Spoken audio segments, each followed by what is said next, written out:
Hello everyone, I am your storyteller tonight, and I am so happy to be with you. In this quiet moment, I know that many of you are watching this video to relax or to have a good night's sleep after a long day. If you like stories like this, then don't. Forget to hit the subscribe button so there is always a voice to lull you to sleep easily. Now, let's get started. How to go back. 2 years ago, I stared into the eyes of a little dead girl.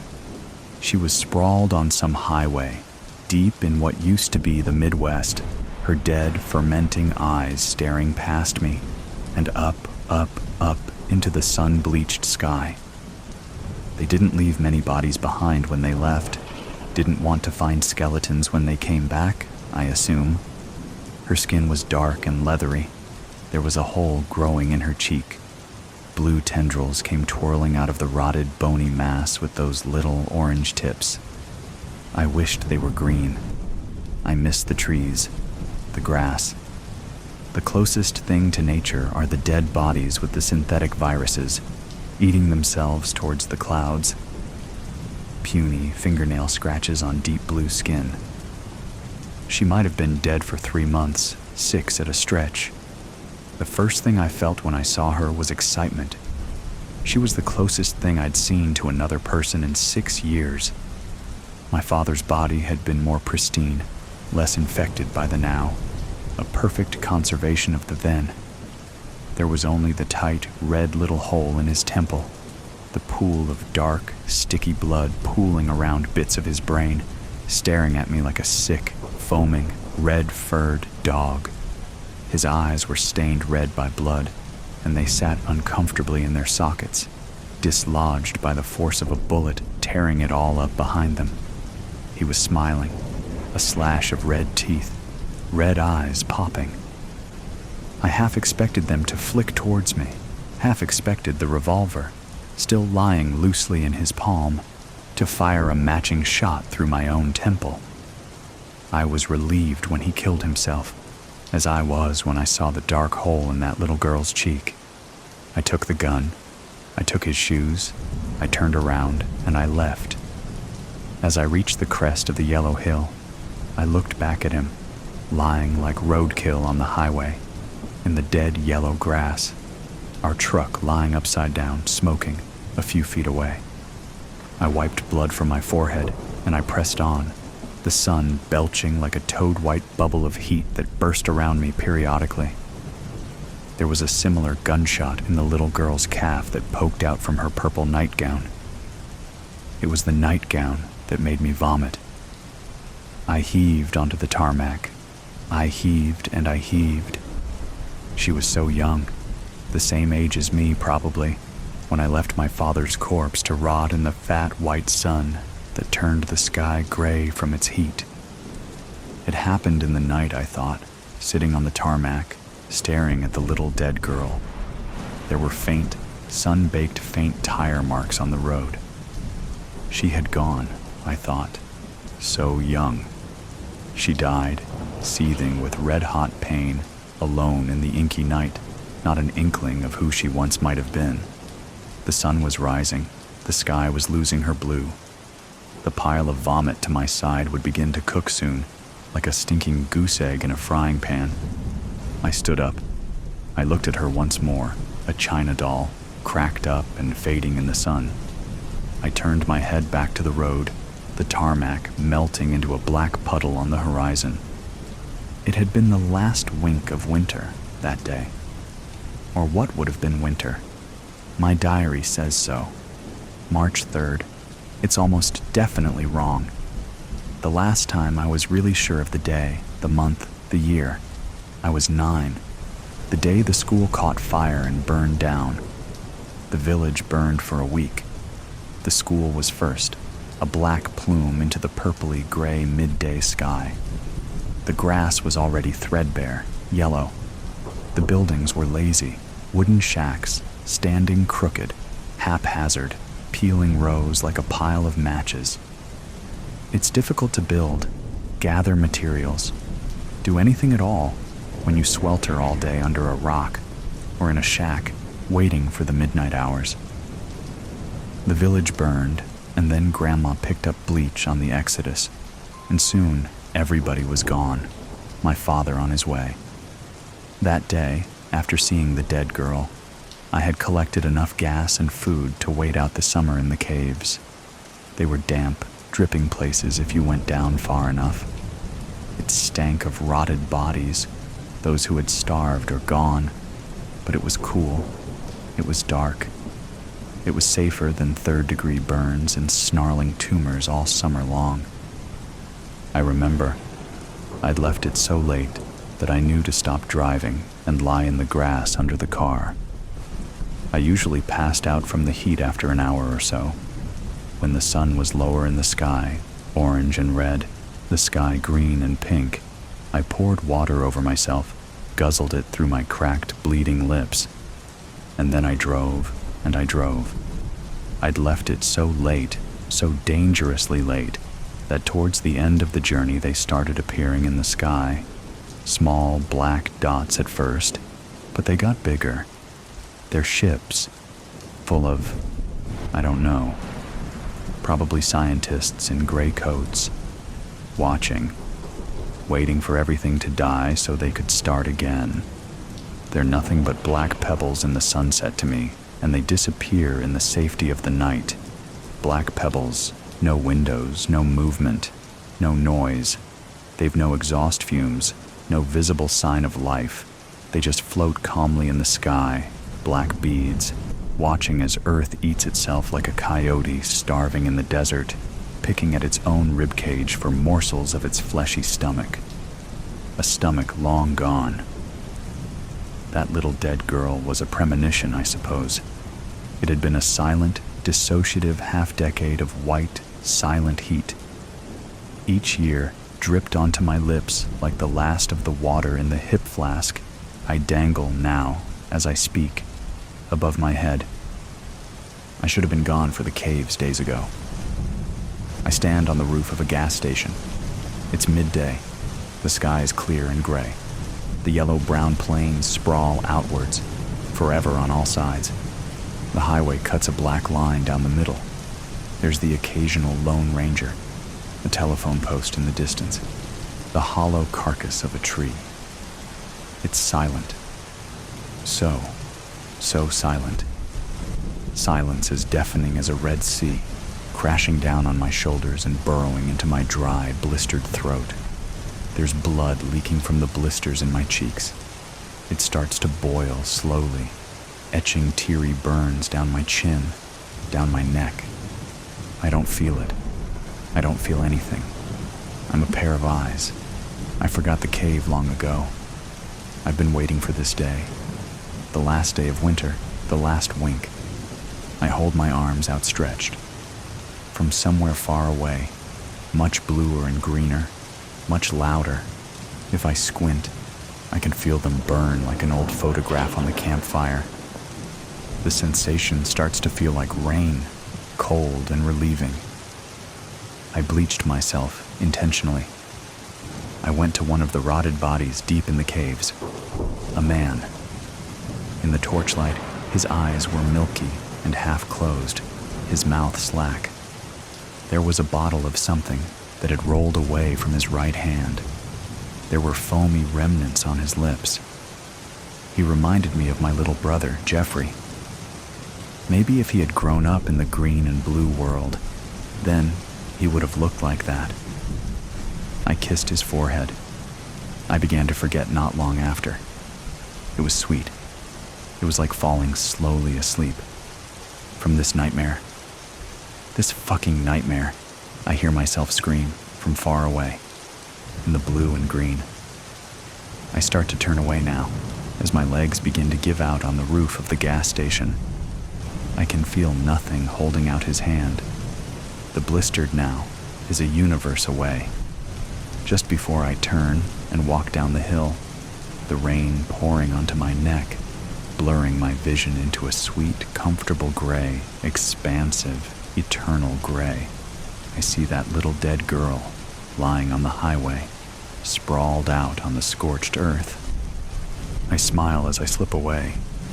I smile at her red, unblinking eyes, Call of the Marrow. Having loaded ice chests full of freshly caught crab into the back of his muddy 4x4, secured his 16-foot red and white Orkney strikeliner to the trailer attached to the vehicle, and returned to the pier to retrieve the nylon mesh crab pots left behind, Miles Burke caught sight of something bobbing in the water, an object he hadn't noticed there before.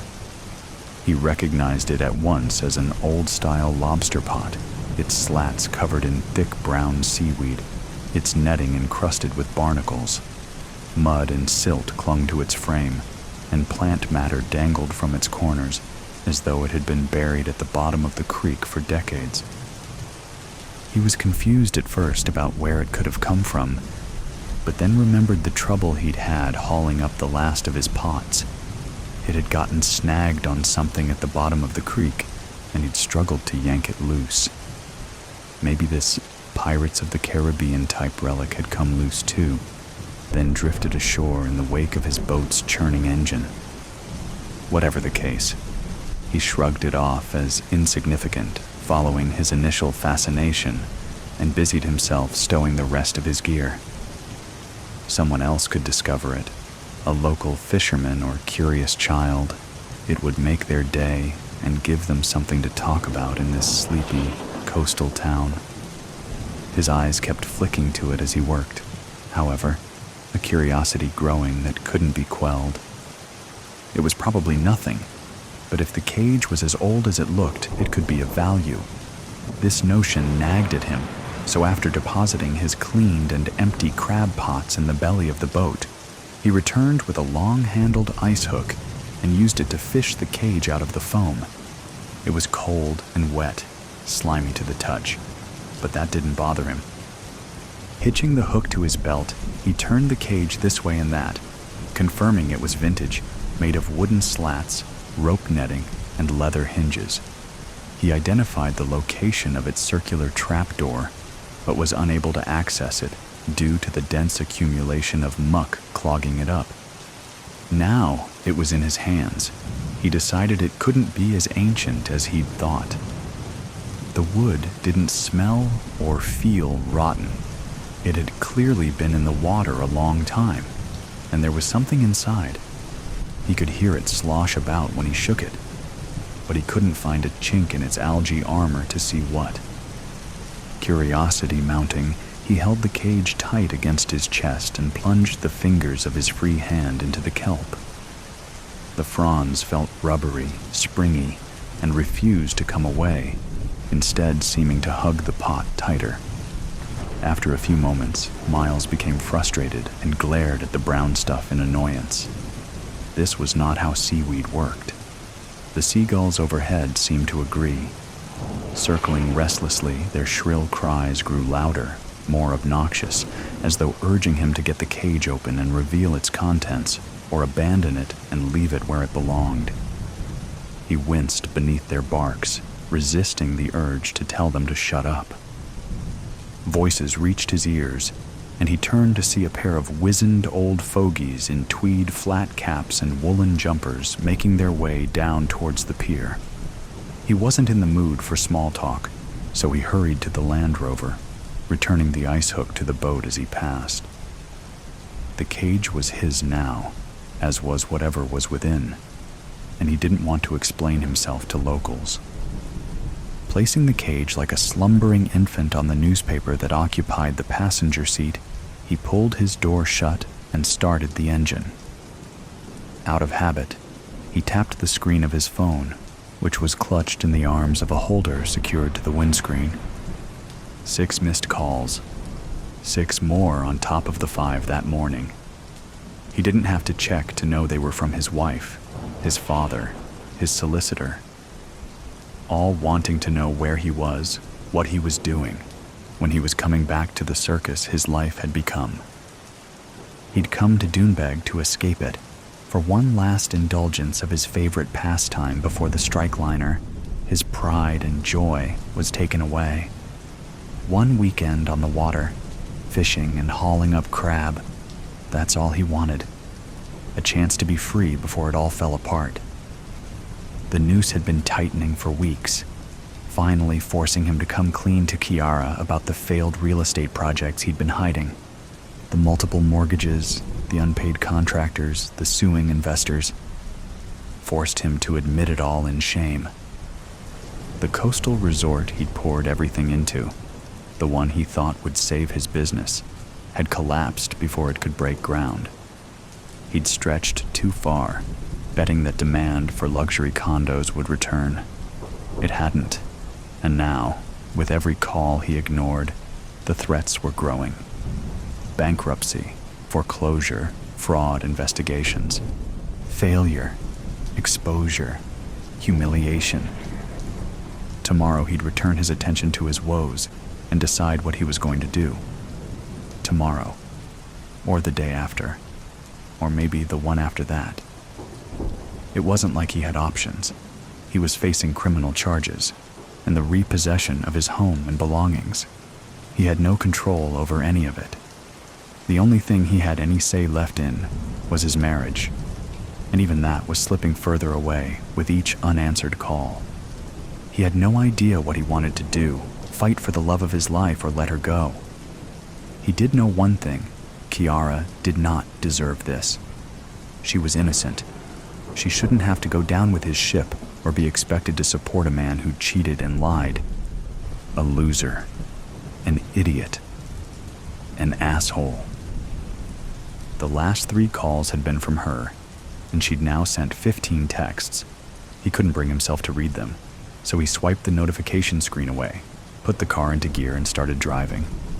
He waved as he passed the old men, a polite gesture, but they only glared, his clean-shaven jaw and sanitized looks marking him an outsider, not someone they needed to acknowledge. Or maybe it wasn't that. Because country folk were generally friendly. Maybe it's that they somehow knew what he'd taken, something from the creek that wasn't his. He shook his head at the guilt creeping over his shoulders, insinuating he was doing something wrong. It didn't make sense, but every glance at the cage deepened the unease in his gut. There was something about it that put him on edge, made him feel that it wasn't his to take, and it filled him with a familiar kind of excitement. "It's just junk," he said aloud, though he couldn't stop thinking about how the seaweed wouldn't come away from the slats and how something mysterious lay within, which was most likely sludge but might be treasure, something that would help with the mess he was in, something that might help Sierra. Driving away from the inlet, following the cliffs towards Doemore and the quiet B&B he'd booked into, he busied himself with fanciful musings of what kind of treasure the cage might hold. The undulating sea dominating the horizon to his right, gently rising slopes carpeted by fields of purple orchids on his left.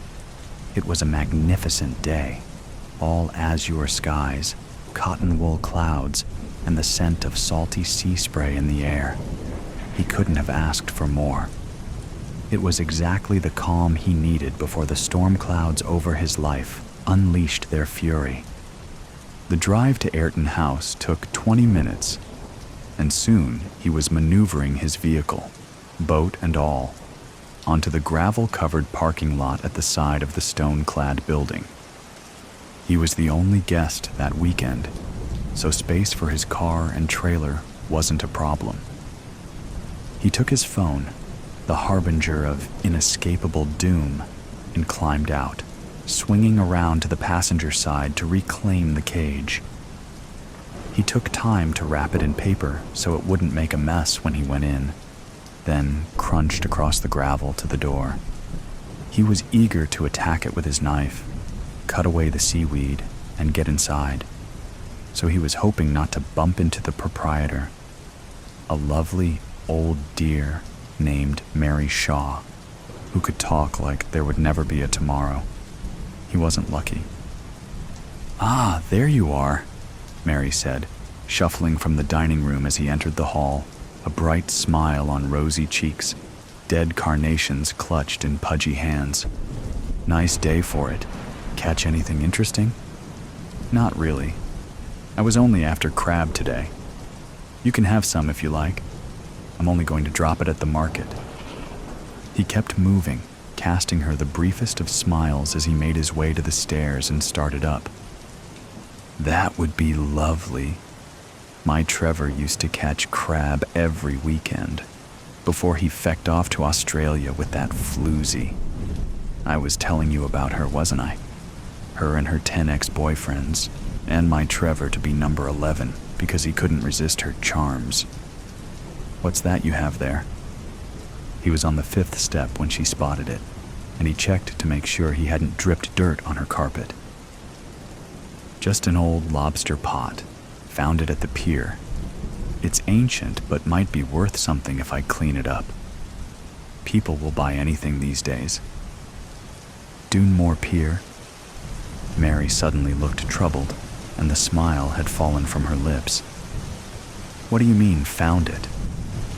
"Just what I said," Miles replied, caught off guard by her change in demeanor and questions. "I think it was buried in the creek. I must have dislodged it." At the foot of the stairs, Mary creased her brow. "That might not be good, Mr. Burke. There's terrible legends associated with that place. A lot of people have been drawn to their deaths there over the years. It's a dangerous place. Haunted, some say. Or worse." "Worse?" "I don't like to talk about it. Gives me the heebie-jeebies, and it sounds ridiculous. Don't laugh now, but some say the bay is cursed. Some say it's home to the Kumara, the hound of the sea, the Marrow." "The Marrow?" Miles shook his head to indicate he'd never heard of such a thing, then resumed his climb to the landing. "Merman," Mrs. Shaw elaborated, eyes wide under a mop of gray curls as she started after him. "You know, like a mermaid, but a man. I know it sounds ridiculous, but some believe it. There are stories of it making off with the souls of the tormented who drowned or jumped from the cliff. They say it keeps their spirits locked in cages, which it hoards like jewels at the bottom of the bay." Her wide eyes were locked on the paper-wrapped cage, one hand on the banister as she climbed, the other crushing the stems of dead flowers. "That's a new one," Miles chuckled, reaching the top of the stairs. "Never knew we were supposed to have mermaids in Ireland, along with banshees and leprechauns. We've some amount of fairy tales, don't we? Don't get me wrong, Mr. Burke. I'm not a believer in such things." She'd stopped halfway up to catch her breath, but continued to stare as he crossed to his bedroom door. "But at the same time, you can't be sure, can you?" "You can't," Miles said, fishing in a pocket for his key. "That could be one of them. A soul cage, one of the Kumaras." "Hardly," he scoffed, guiding the key into the keyhole. He could hear her coming up the stairs again behind him, feel her eyes boring into his skull. "But it's a great story, and it might help sell the thing, if it doesn't fall apart when I take off the kelp." The key turned, the lock disengaged. He opened the door. "I wouldn't do that if I were you, Mr. Burke. If the legends are true, it's troubled souls the Kumara craves, wayward souls trying to escape." "Sorry, Mrs. Shaw. I'm exhausted, so I'm going to grab a shower and take a nap. I might stay another night. I'll let you know this evening." "Oh, and I'll bring you that crab. Hopefully it's as good as what Trevor used to catch." "I'd put that back," Mary went on as he shut the door. "Back where you found it, if you know what's good for you." "Fuck's sake," he muttered under his breath as the door clicked shut, then rested against it and braced for more. When he heard her slippered feet slogging back down the stairs, he relaxed, placing the mucky cage on his bed and spreading out the newspaper beneath it. Jesus, mermen and soul cages. I've heard it all now. Better not be a box of bloody souls. I need something good. His heart was pounding, and he had that feeling again, that nervous exhilaration he got when doing something he shouldn't. He still couldn't explain why he felt it. He wasn't gambling with his and Ciara's future, wasn't siphoning non-existent funds from account to account or cooking books. He was just messing with some shit he'd found in the surf. It was no big deal, at all.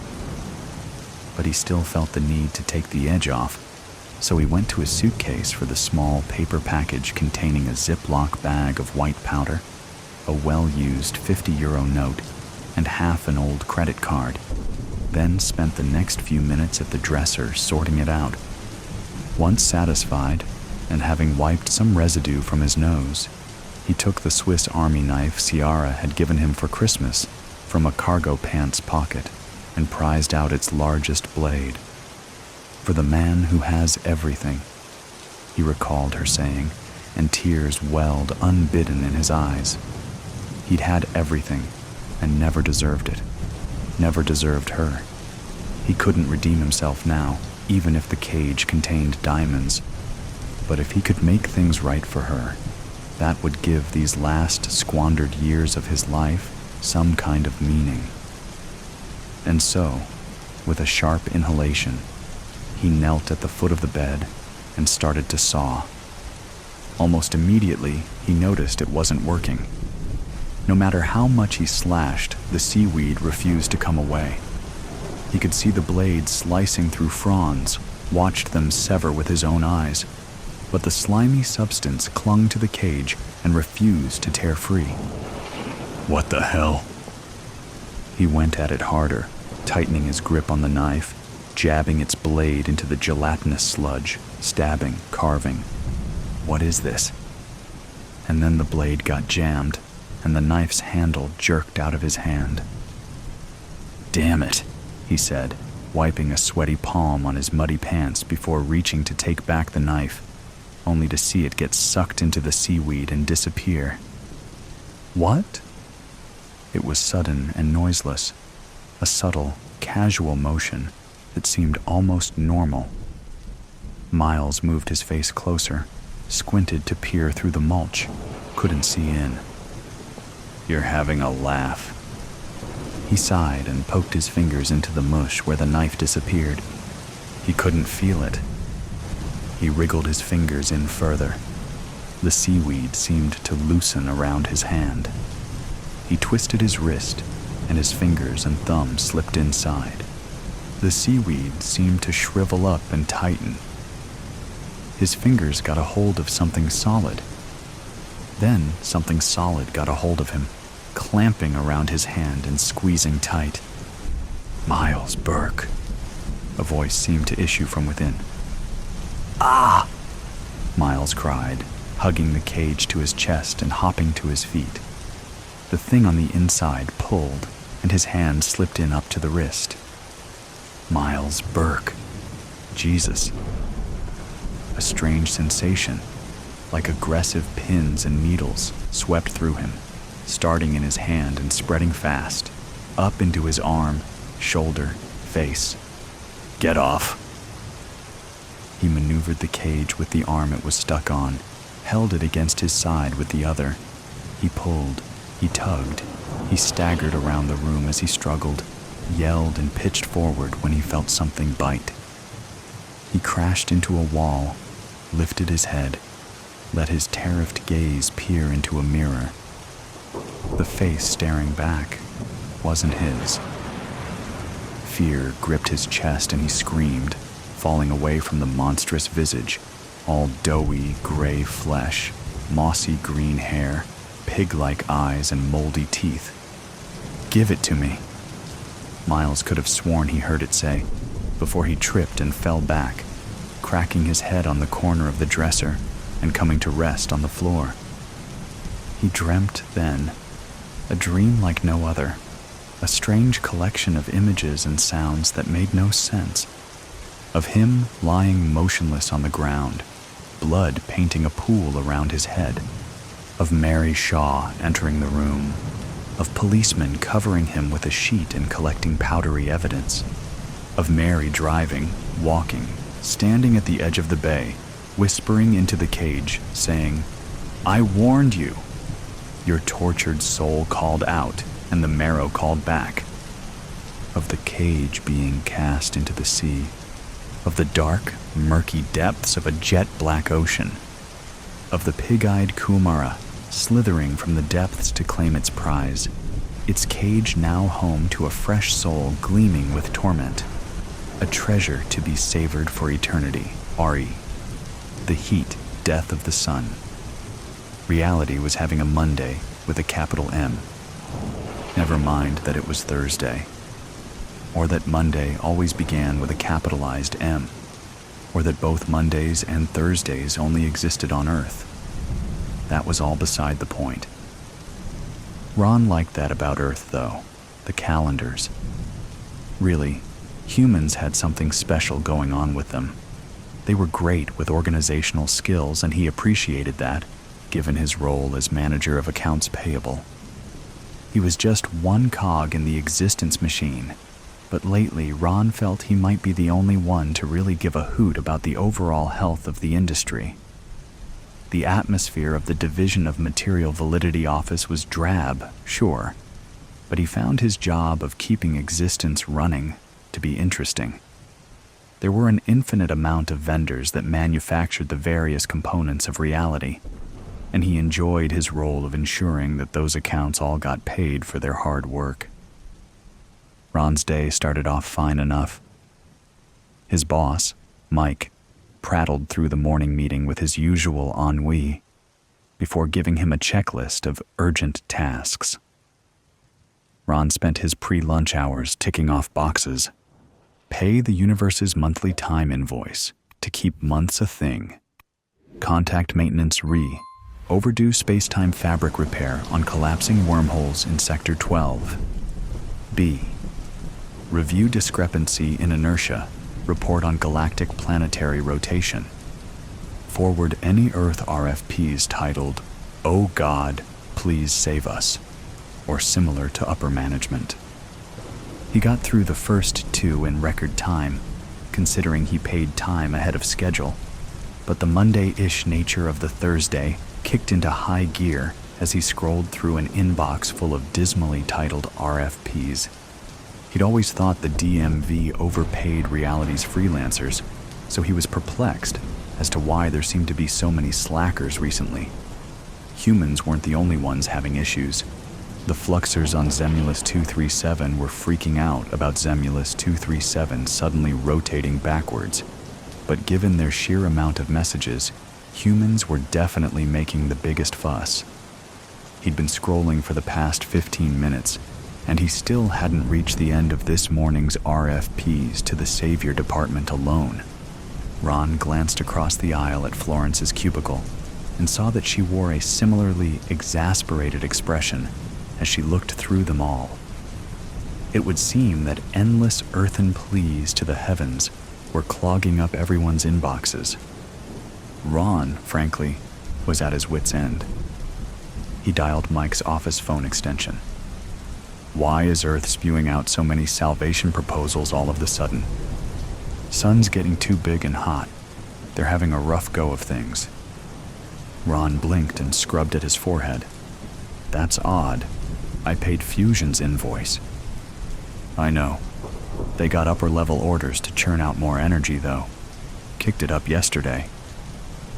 He sank back into his office chair and rolled his eyes to the ceiling. And upper management didn't communicate that with the rest of us because... Mike snorted. It was just a little tweak to Fusion's workload, not a big issue in the overall grand scheme of things. Ron sighed. Okay, thanks. Forwarding now. Yep. He set the phone back on the receiver and began forwarding messages up the chain of command, but paused at one rather offensive title. He read the message, feeling a bit nosy as he did so.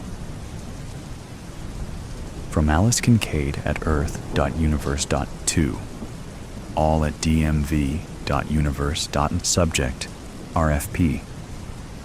We're dying down here, asshole. Hey, God. CNN just announced we have about 6 months before we're cooked. The sun's getting hotter by the day. I can't go outside anymore.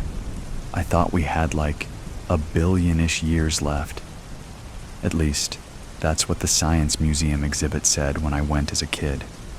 Scared the hell out of me. Always has. But a billion years is a damn long time. 6 months is absolutely not. I would love it if you could make the sun go back to normal. I haven't done everything I wanted to do yet. Please, it's too hot. It hurts. My skin is... Please. More sincerely than I've ever been about anything. Ever. Alice Kincaid. Scowling, Ron called Deity. The line rang for a few long moments, but he was pleasantly surprised when the CEO answered. Hello? Hi, Dee. How's it going? Hey, man. Same old. What's up? I just had a question about Salvation RFPS.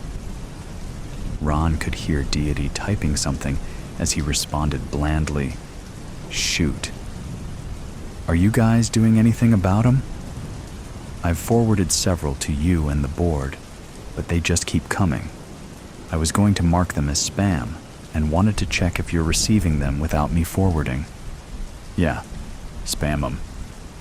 Got it. Ron considered whether it was professional to ask further questions, but his curiosity outweighed his propriety. Are you going to respond to them? Take any of Earth's projects on, I mean? Deity laughed in an offhand way. Nah, I'm phasing out the planet. Humans are too destructive. Tarsonis's Jebulons have their act together a lot better, so the board voted to sell off Earth and invest over there instead. It's a stabler market.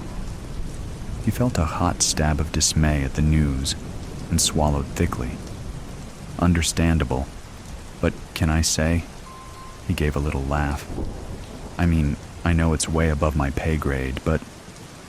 But? Ron chose his words carefully as he said, Humans have been our top client for a few 100,000 years. They've had some centuries of poor performance every now and then, sure, but we've always kept an overall mutually beneficial relationship. It's unfortunate we're ending it on a bad note. Deity clicked his tongue. Speak more freely, Ron. I don't mind hearing your opinion. Ron huffed a chuckle. Don't write them off our books. I like what they put out. Would be a shame to not be able to get their stuff anymore. What sort of stuff? Ron thought for a moment. Well, I enjoy all the love stories. They've got some great food, too. I tried a sandwich once. Phenomenal. And I owe them a debt for coming up with calendars. Deity deliberated silently before replying. Jebulons just created a far superior timekeeping system, and it didn't take them almost 300,000 years to do it. Switch to using theirs. The market's moving on, Ron. Progress with it. I appreciate your input, though. Tell you what, I'll bring up your notes to the board at the next meeting. We may be able to work something out. Ron's shoulders relaxed. Thanks, Dee. Appreciate it. Yep. Have a good one. The line went dead. Ron turned his attention back to Alice's message, his cursor hovering over the Mark as Spam button. He decided to archive it instead. Ron brooded the entire commute home and concluded that he found the DMV's culture and overall philanthropic approach to be increasingly lackluster. Phasing out Earth was a bad move, plain and simple. He didn't understand the decision, even after hearing Deity's explanation. Jebulons had exited the primitive stage of existence far quicker than humans had. True, but their demeanor was overzealous. The DMV's mailroom was constantly overwhelmed with fanatic offerings, and their adoration always felt just a tad too desperate to be authentic. Humans showed their appreciation for reality in subtler ways. They were intentional with it, more honest. A message of gratitude at receiving a tight embrace from a missed loved one. A whispered, I owe you when swimming through crystal water. a salute when a sore knot is worked out of a long, aching muscle. Deity was a great guy, a fantastic CEO, but he had a distinct flair for the dramatic that often left Ron dealing with a nightmare at the office. For instance, around 6,000 years ago, Deity hedged a bet that chemistry wouldn't be able to synthesize enough water for Q3 on their current budget, so he'd ordered Ron to increase their payment. Mike had warned the CEO that doing so would generate far more water than could be tolerated by planets with life forms. But Deity had simply responded that those life forms were underperforming. He'd ordered that a handful of profitable creatures be retained for improved reproduction, and the task fell to Ron to proceed with the higher payment. To this day, Ron felt terrible about flooding every planet across 4 galaxies. He settled into his nightly routine, but he couldn't get Alice's message out of his mind. He pulled up the archived message as he ate his supper. After a stiff drink, he forwarded the correspondence to his personal account, then forwarded it to Alice again with an attached reply. From Ron at personal.universe.2, Alice Kincaid at earth.universe.subject. FW. FW. RFP. We're dying down here, asshole. Hello, Alice. Strictly speaking, it goes against protocol for me to send this message, and you are the first life form to receive such a communication from me, so my apologies for any disruption to your evening. Admittedly, I'm unsure how this message might be received by a human. The purpose of this correspondence is to extend my sincere condolences for your current situation and assure you that your concerns regarding your imminent demise will be thoroughly discussed at the next meeting of our board. Please note, however, that this does not guarantee immediate action. We appreciate your patience during this time. All the best, Ron. Manager, Accounts Payable, Division of Material Validity. Ron sipped on his second drink, feeling a bit more at ease with the situation. His satisfaction dissipated when she returned a response in seconds. From Alice Kincaid at Earth.universe.2. Ron at personal.universe. Subject: indistinct shriek of terror. I apologize, but I need Japanese text to perform the conversion as requested. If you'd like me to demonstrate this capability, please provide Japanese text that includes kanji characters, and I'll convert it according to the guidelines. Ron set down his glass and frowned as he replied. From Ron at personal.universe.2, Alice Kincaid at Earth.universe.subject. Indistinct shriek of terror. Hello, Alice. Your quick response is appreciated, but I am confused as to your meaning. Best, Ron. Alice's reply was instantaneous. From Alice Kincaid at Earth.universe.2. Ron at personal.universe. Subject: indistinct shriek of terror. Get out of my head. Get out. Get out. Are you reading a bloody email? God, it hurts.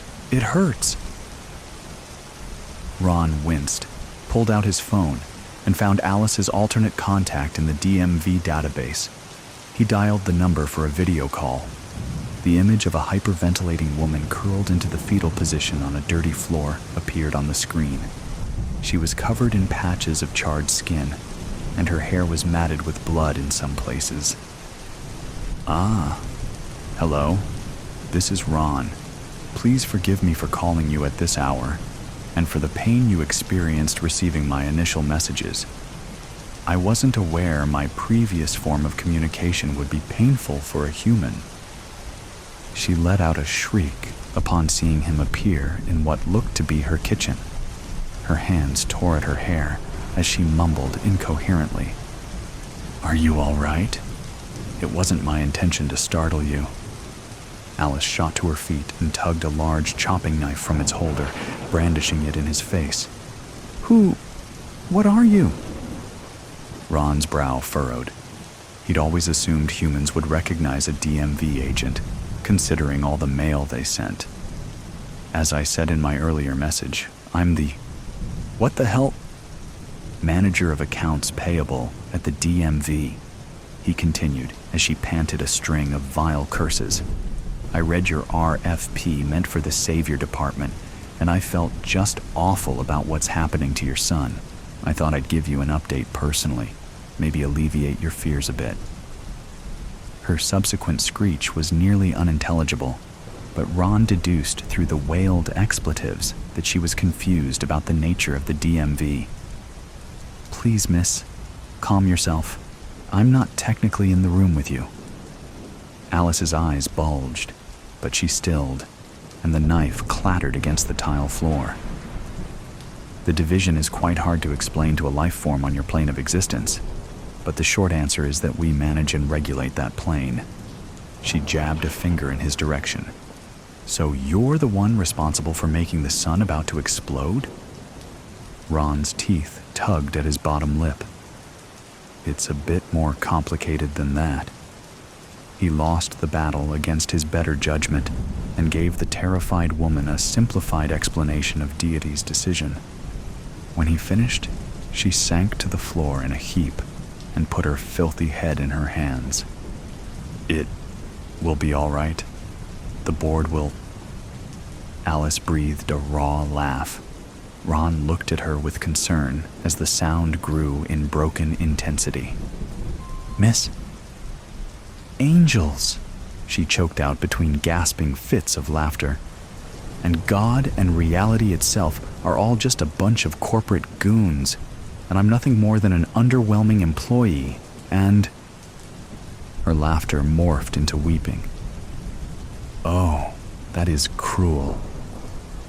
She was an underwhelming client, technically, but Ron didn't correct her. "Is there anything more I can do to help you at the moment?" He cringed at the utter devastation on the woman's face as she turned to nod at him. She was silent for a long moment, staring blankly at the heat-yellowed paint of the wall, before she muttered, "Take me back to that museum all those years ago, so I can tell my 10-year-old self to write a lot of books, to read a lot more of them, to learn the guitar, to become a rock star like I always wanted, or maybe an author." Her voice broke as she slowly stood back up. "To hurry up and find the love of my life, because I've spent it entirely alone, to quit my soul-sucking office job, or to not even take it in the first place, to hug my mom long and hard every chance I get, to tell my dad I forgive him, to make peace right then and there with how insignificant I am, because I am." Ron ground his teeth at the volume of her final sentence, shocked at how viscerally uncomfortable the word insignificant made him feel. "I'll be sure to speak to Deity tomorrow at..." Alice threw the knife with all her strength at his projection, ending the call. "I'm sorry, Ron. I am. But there's nothing I can do. We don't undo what's already been done." Chris, the head honcho over at Time, was being irksomely dense. Ron grumbled, gesticulating at the big machine before them. "I know that. Nothing needs to be undone, just done over again. Run Earth's clock backward a bit, only 20 years. Come on, I'll owe you one. Memories on board. They already primed the woman. We're just waiting on you." Chris ran a hand through his silvering hair. "Deity approved this?" "Not as such." "Sure did. For one human woman? Consider it an experiment. You've ran back time before, for far duller reasons. I don't know if I'd consider what we needed done with that woman in the Chaplin film to be... Ron waved a dismissive hand. Chris, seriously? The time boss rolled his eyes.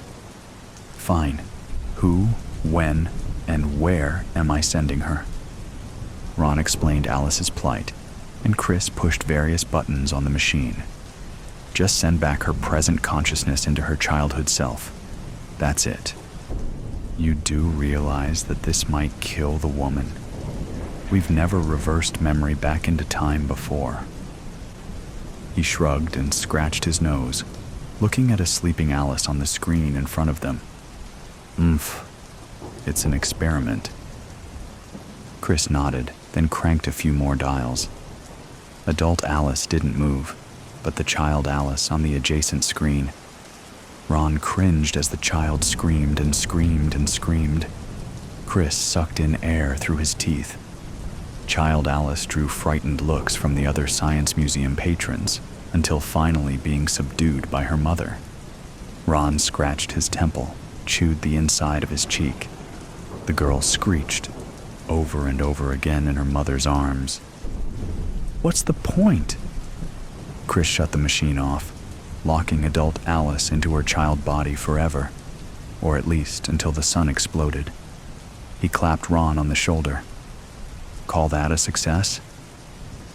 Ron was silent for a beat, then muttered, Seems like the quick death of the sun might be preferable to the existential crisis brought on by simply thinking about the slow death of it. Think she'll appreciate her life more? This time around? Dunno. Sun's still going to explode on schedule. Board's not budging on it. He sighed. No one will remember her in the end, even if she does make something out of her life. Or maybe they will for a little while, now that she can change some things. That's all most of us can hope for, really. To not be insignificant. To do something important with our lives. He shot a triumphant smile at Chris, feeling overall very pleased with himself. At least he was able to do this. Change this small thing to help such a lovely planet. Chris shot him a confused look. Oh no, she can't change anything, man. She did all this screaming the first time around when she learned the sun was going to explode in 1 billion years too. I told you, nothing can be undone, but she will be able to watch it happen all over again with her adult memories and reasoning. Maybe she'll just learn to be grateful. Humans struggle with that. If you asked me, that's why deity's blowing him up. Ron paled, his grin evaporating. The time boss stretched his arms and cracked his back, and didn't notice the color drain from Ron's face. Anyway, let's get lunch. You're buying sweetbread. An epilogue. My sister has always had a soft heart, soft as sweetbread.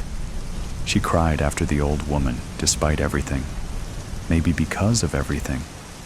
I remember holding her as she wept, both of us covered in soot, her fingers scalded from holding shut the oven door. After the tears, she was quiet. She trailed me through the awful house with its sweetbread walls and sugared windows. I found the clothes we'd arrived in, offered up her kirtle, and she donned it without a word. She showed no whisper of response when we found the treasure in the attic, only nodded vaguely when I asked her to help me fill up the few bags we could easily carry back through the woods. Maybe it would be enough. Enough to keep us safe from our stepmother's whims. I do not want to go back there. It was the first she'd spoken in hours. I hesitated outside the witch's cottage, looking back over my shoulder at her. I do not want to go back to them. I sighed. Nor do I, but where else can we go? She wrung her fingers together in front of her skirt, eyes downcast and her teeth digging into her lower lip. Eventually, though, she nodded. Fine, you are right. She looked back at the house. Wait 1 minute. There may be something left in the kitchen. The kitchen? I repeated in horror. but she only nodded. Yes. She did not think I paid attention, but I did. I know which of her potions might be useful. If nothing else, we can sell them when we get back. I nodded slowly and followed her back into the cottage, though I stopped in the open arch that led into the kitchen itself. She moved easily though the space, reminding me painfully of just how long she had been under the witch's thumb, while the horrid crone tried to fatten me like a prize hog. She collected some dozen bottles and vials, tucking them carefully in between the bolts of silks and satins we had pilfered from the attic before returning to me. Let us go. Though there was no trail this time, she seemed to know her way through the trees. I asked how, once, when we paused to wait out the dark, but all she said was that she simply knew now, as though the forest spoke to her in a way it hadn't before. I felt the first thrill of fear at that, but I knew that she was still so scared herself. I refused to let her see it. I tried to coax her into dreaming about what sort of life we might have with the witch's pilfered treasure, and managed to earn a wan smile for my efforts. But it was cold and dark, and soon enough, we simply huddled together under a gnarled tree as we waited for the deepest part of night to pass. When grayish dawn light began to filter through the leaves, she was the first to stand. She had gone quiet again, and only answered me with faint hums or single words as we continued on our way. She seemed more comfortable to be leading us now, but something in the set of her shoulders reminded me of something. Something I could not quite name. Eventually, I lapsed into her silence, when the trees broke apart to reveal the familiar shape of our father's home. She froze. Then she broke into a run, and I was only half a step behind her. The door was already opening when we reached the stoop, and our father met us with his arms open and tears in his eyes. He held us close and apologized, over and over, praising the Lord's name. I embraced him in turn, but alongside the relief in my chest, there was an anger in my gut. It had started a spark, but over the length of our trek back through the woods, had grown into a steady flame. I met my sister's eyes over our father's shoulder, and a chill ran through me. If my anger was a flame, then hers was the dead cold of darkest winter. Our father explained that our stepmother had been stricken ill not long after we left.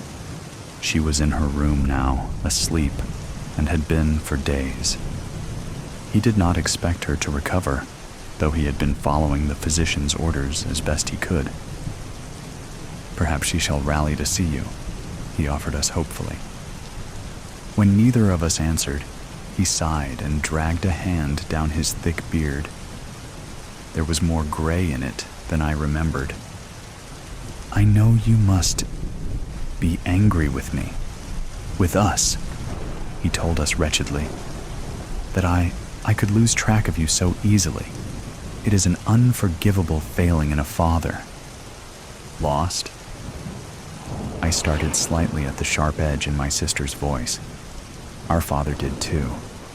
She had always had a soft voice to match her heart. "We were lost?" she repeated, staring at him intently. Our father stared back, eyes wide with a hint of fear. "Lost," he confirmed at last in little more than a whisper. I dropped my eyes, unable to continue looking at him. My sister did not. Abruptly, she stood from our small table. "We will go see her then."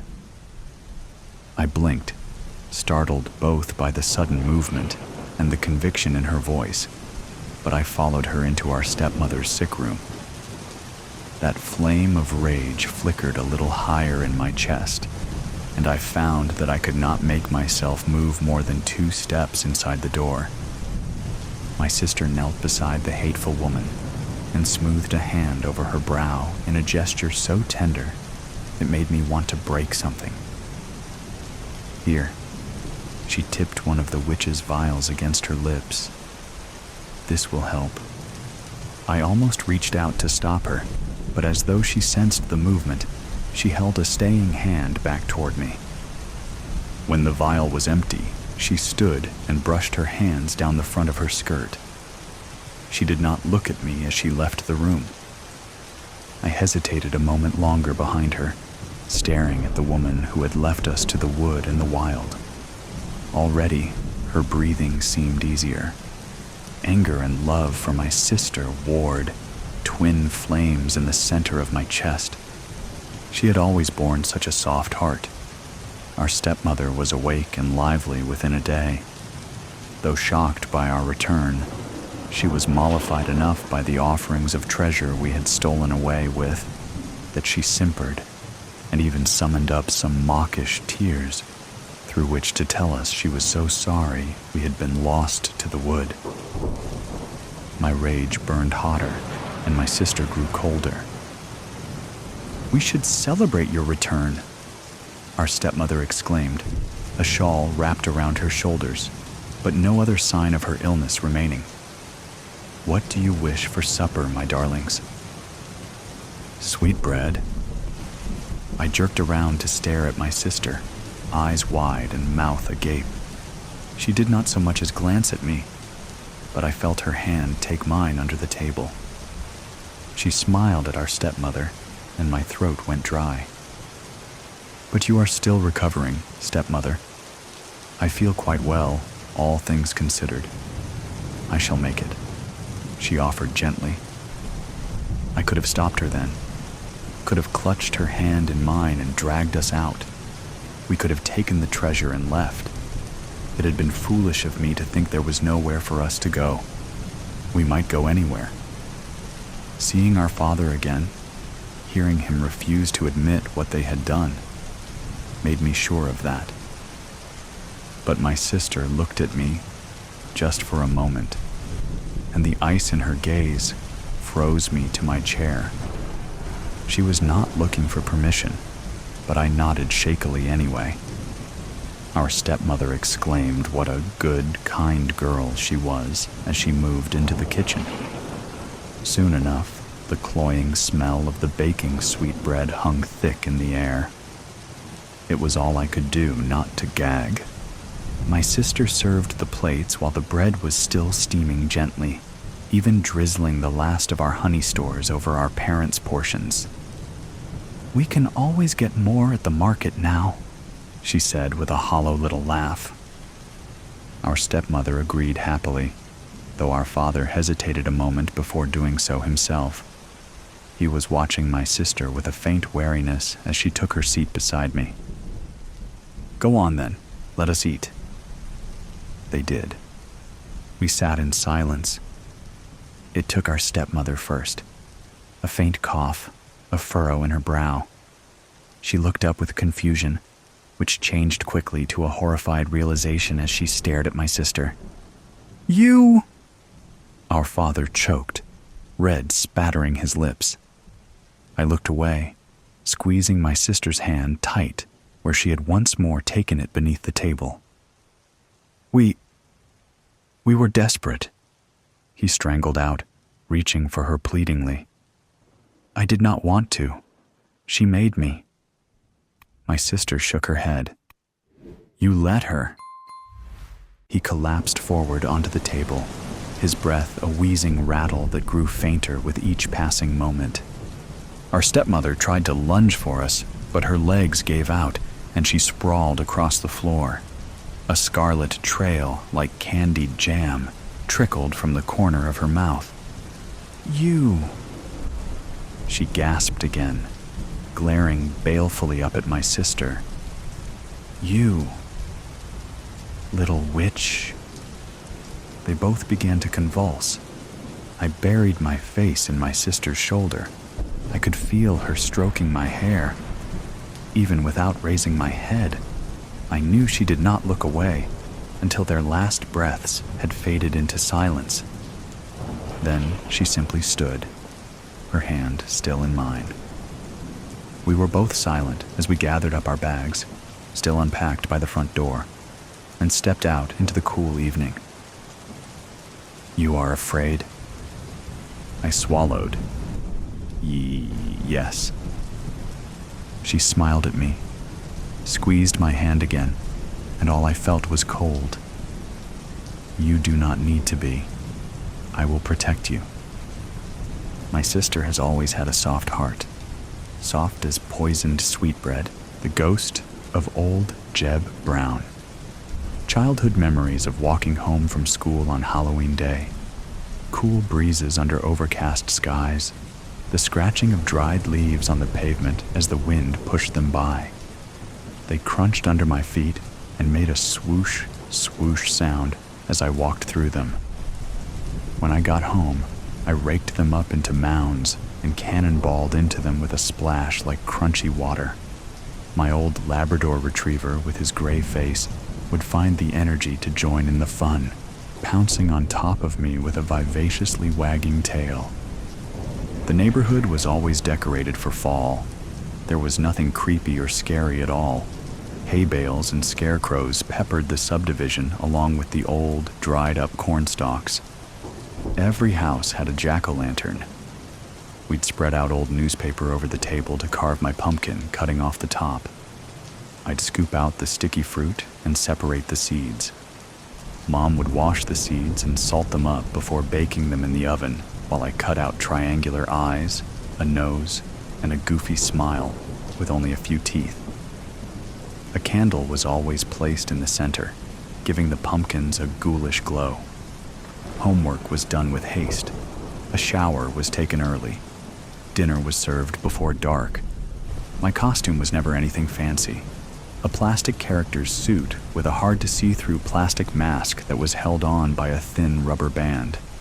Yet, I was proud of my costume, excited to be for one night the character I chose, all ruined by an overly concerned mom who demanded I wear a jacket. The streetlights came on and the subdivision filled with kids accompanied by adults. There were vampires and princesses, robots and witches. Some costumes were homemade, some were store-bought, some were extravagant, and some were cheap. None of us kids cared. It was Operation Candy. My parents released me like I was a hungry jackal looking for a carcass to feed from. Mom would always stay home to hand out the candy, while Dad double-timed it to keep up with me as I ran from house to house. The Fambros' house was always a good one. Their mom would dress up as a silly scarecrow, much like the one from The Wizard of Oz, and sit out on the front porch. She would ask us if we wanted a trick or a treat. If you answered trick, she would do cartwheels or sing and dance, something funny to entertain us kids. I'd pick trick just for a laugh. The Bedwells' home was my favorite. On their porch, they had a scarecrow they called Old Jeb Brown. It was made of denim overalls and a red and black plaid flannel shirt stuffed with straw, boots for feet, gloves for hands, and a jack-o'-lantern for the head. Inside the head, they put a speaker. Mr. Bedwell would sit on the couch inside and wait for trick-or-treaters to walk up and then scare them. Even though I knew it was coming, he always managed to scare me. They would always invite us in and tell us the story of old Jeb Brown. Old Jeb once owned all the land the subdivision was built on. For many years, he lived a reclusive lifestyle on the edge of town. He rarely accepted visitors, and never when they were unannounced. He built a rickety barbed wire fence around his property and posted signs that read, "No trespassing. Violators will be shot on sight." He posted those about every 50 yards or so, according to the story. People, for the most part, took that warning seriously. However, every Halloween, there were those few who would bang on his door and yell trick or treat. Old Jeb would greet them at the door with a rifle in hand. People would go scurrying away. Jeb would always fire a warning shot to let them know to never come back. Late one night, on Halloween, 1953, a group of teens felt it was their place to teach old Jeb a lesson in politeness. They snuck up his driveway, threw a flaming bag of poo on his porch, banged on the door, and hid. Jeb never woke to put out the flaming bag, and it caught his porch on fire. The teens who were hiding in the shadows ran off. Jeb died in the house fire. Mr. Bedwell went on to tell us that the following Halloween, those kids went missing, and that they weren't the only ones. There have been cases of missing teens on Halloween over the decades.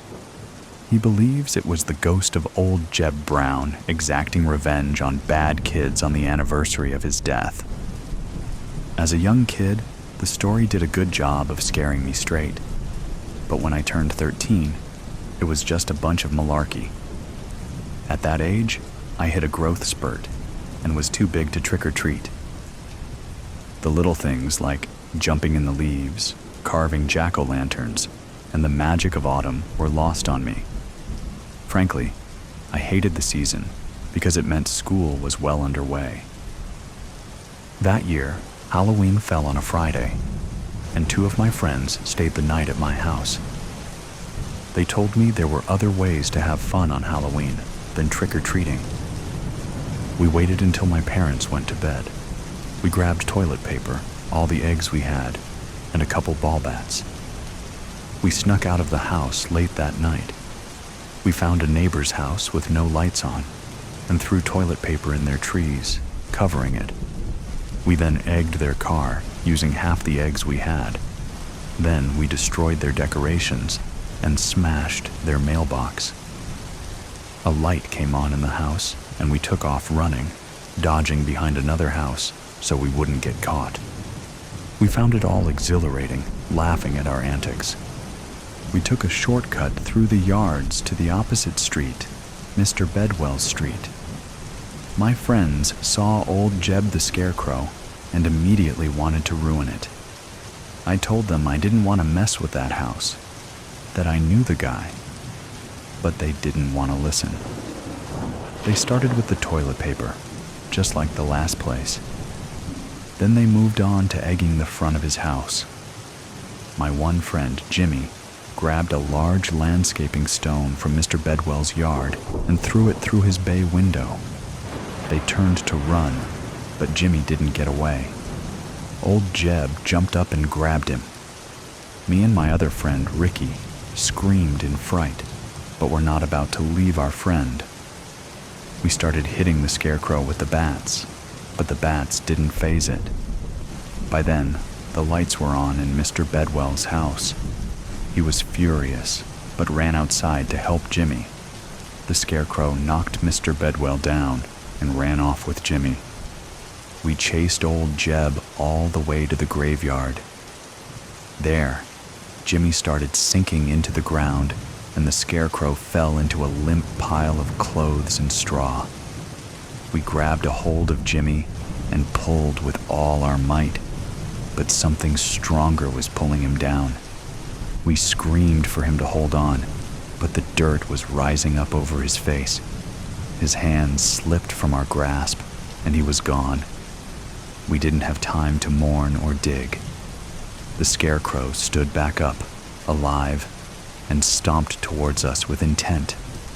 We scrambled to our feet and ran, but not fast enough. Old Jeb caught Ricky and started dragging him down to the grave. I grabbed Ricky in a bear hug, hoping to keep him above the soil, but I started to sink as well. I let go of Ricky and climbed out. I looked at Ricky. I saw terror in his eyes, but I didn't know what to do. I didn't want to end up like him and Jimmy. I was scared, so I ran, and I didn't look back. When I got home, I quietly snuck back inside and went to my room upstairs. I looked out the window, and there it was staring up at me. I sat on my bed watching it. It never moved. Not until the sun came up and it collapsed into a pile of straw and clothes again. 30 years later, and I still have to lock myself in my house every Halloween night. The ghost of old Jeb Brown sits outside and waits. Bad reflections. I am not a well person. That isn't easy to admit, even though I understand that it is important to acknowledge that as fact. I am convinced that it all started the night of the storm. After the lightning strike and subsequent power surge from the night before, both washing machines at my apartment complex were on the fritz. It was a minor miracle that we had lost power for only a few minutes. And thank God, my expensive surge suppressors did their job. As a combined freelance writer/web designer, I rely heavily on my computers for my livelihood, and imagining even one of them electrically fried just makes my cringe. The electric shock that knocked me on my ass was the real highlight of the evening, though. Strong summer evening thunderstorms were nothing new for our small Midwestern city, but this one was particularly impressive. Blinding flashes lit the windows and booming thunder rolled and rattled the panes every few minutes. Not wanting to rely on the surge devices exclusively, I decided to quit working and power all my equipment down.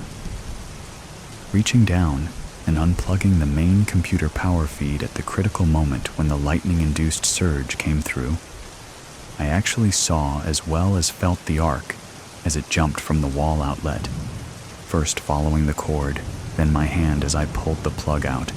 It was quite a jolt, knocked me back a few feet and flat onto my back. I don't think I lost consciousness, but my whole body tingled, and I smelled an ozone smell for hours afterward. Probably should have gone to the doctor just to get checked, but I'm mid-20s and still have some lingering adolescent male invincibility delusions, so I figured I'd survive and blew it off. Lugging dirty laundry down to the basement had never been one of my favorite pastimes, but add carting it a few blocks' journey through the neighborhood, and you have a whole new level of annoyance. Nonetheless, there I sat the next day, but already in a state of commingled pain and numbness from just a few minutes in the rock-hard, cracked pink plastic chair, a new John Scalzi sci-fi in hand. So far, the background noises of the machines and other patrons, including not one but two screaming toddlers, had prevented me from successfully reading a single page. A short eternity later, the washer containing my first load, quite spinning, and sounded a brief buzz to alert me that it was done. Even though the laundromat was moderately crowded, I was lucky that there was an open dryer just opposite my washer, so I dutifully drug myself out of the torture device masquerading as a chair and headed across the room. I bundled a large armful of my socks and tighty-whities, turned and dexterously flipped open the dryer lid, only to receive another shock to my hand, this one thankfully much milder than the one from the night before. It still startled me, though, and I yelled as I dropped my armload of clothes. Son of a bitch! A room full of eyes shifted my direction. Sorry, I mumbled to no one in particular, returning to my chores. After finishing, I returned to my poor man's pink throne, determined to blot out all distractions and read. 5 minutes later, I was vegetating, staring aimlessly about the laundromat. That was when I first saw it. A hole, where no hole should be, reflected in the convex glass door of the ancient washing machine directly across the room from where I sat. I thought at first it was a smudge or even a ding in the glass, but then I noticed the same anomaly replicated in the machine door on either side of this one. The more I examined it, the reflected dark spot, if that's what it was, seemed to float behind me, down near the floor. But when I turned to look, there was nothing. Over the next few hours, I washed and dried 3 loads, returning to watch the spot in between each. If I looked closely enough, I thought I could see it moving ever so slightly, sort of swirling and undulating. There was a hypnotic effect to it, so much so that the mother of one of the screaming kids had to poke me to let me know my last load was done. Finally finished, I stuffed my clothes into a couple pillowcases that were serving as laundry bags and staggered blurry-eyed from the building. Once outside, my head somewhat cleared, and interest in my recent temporary fixation began to wane. My focus turned instead to contemplate the work that I was now seriously behind on, thanks to the storm and extended laundry duties as I headed for home. Walking up the steps to my building, momentarily fumbling for my keys, I caught sight of my reflection in one of the glass windows that outlined the main doorway, and I froze. The spot, or whatever the damn thing actually was, had somehow followed me. I stared in confusion.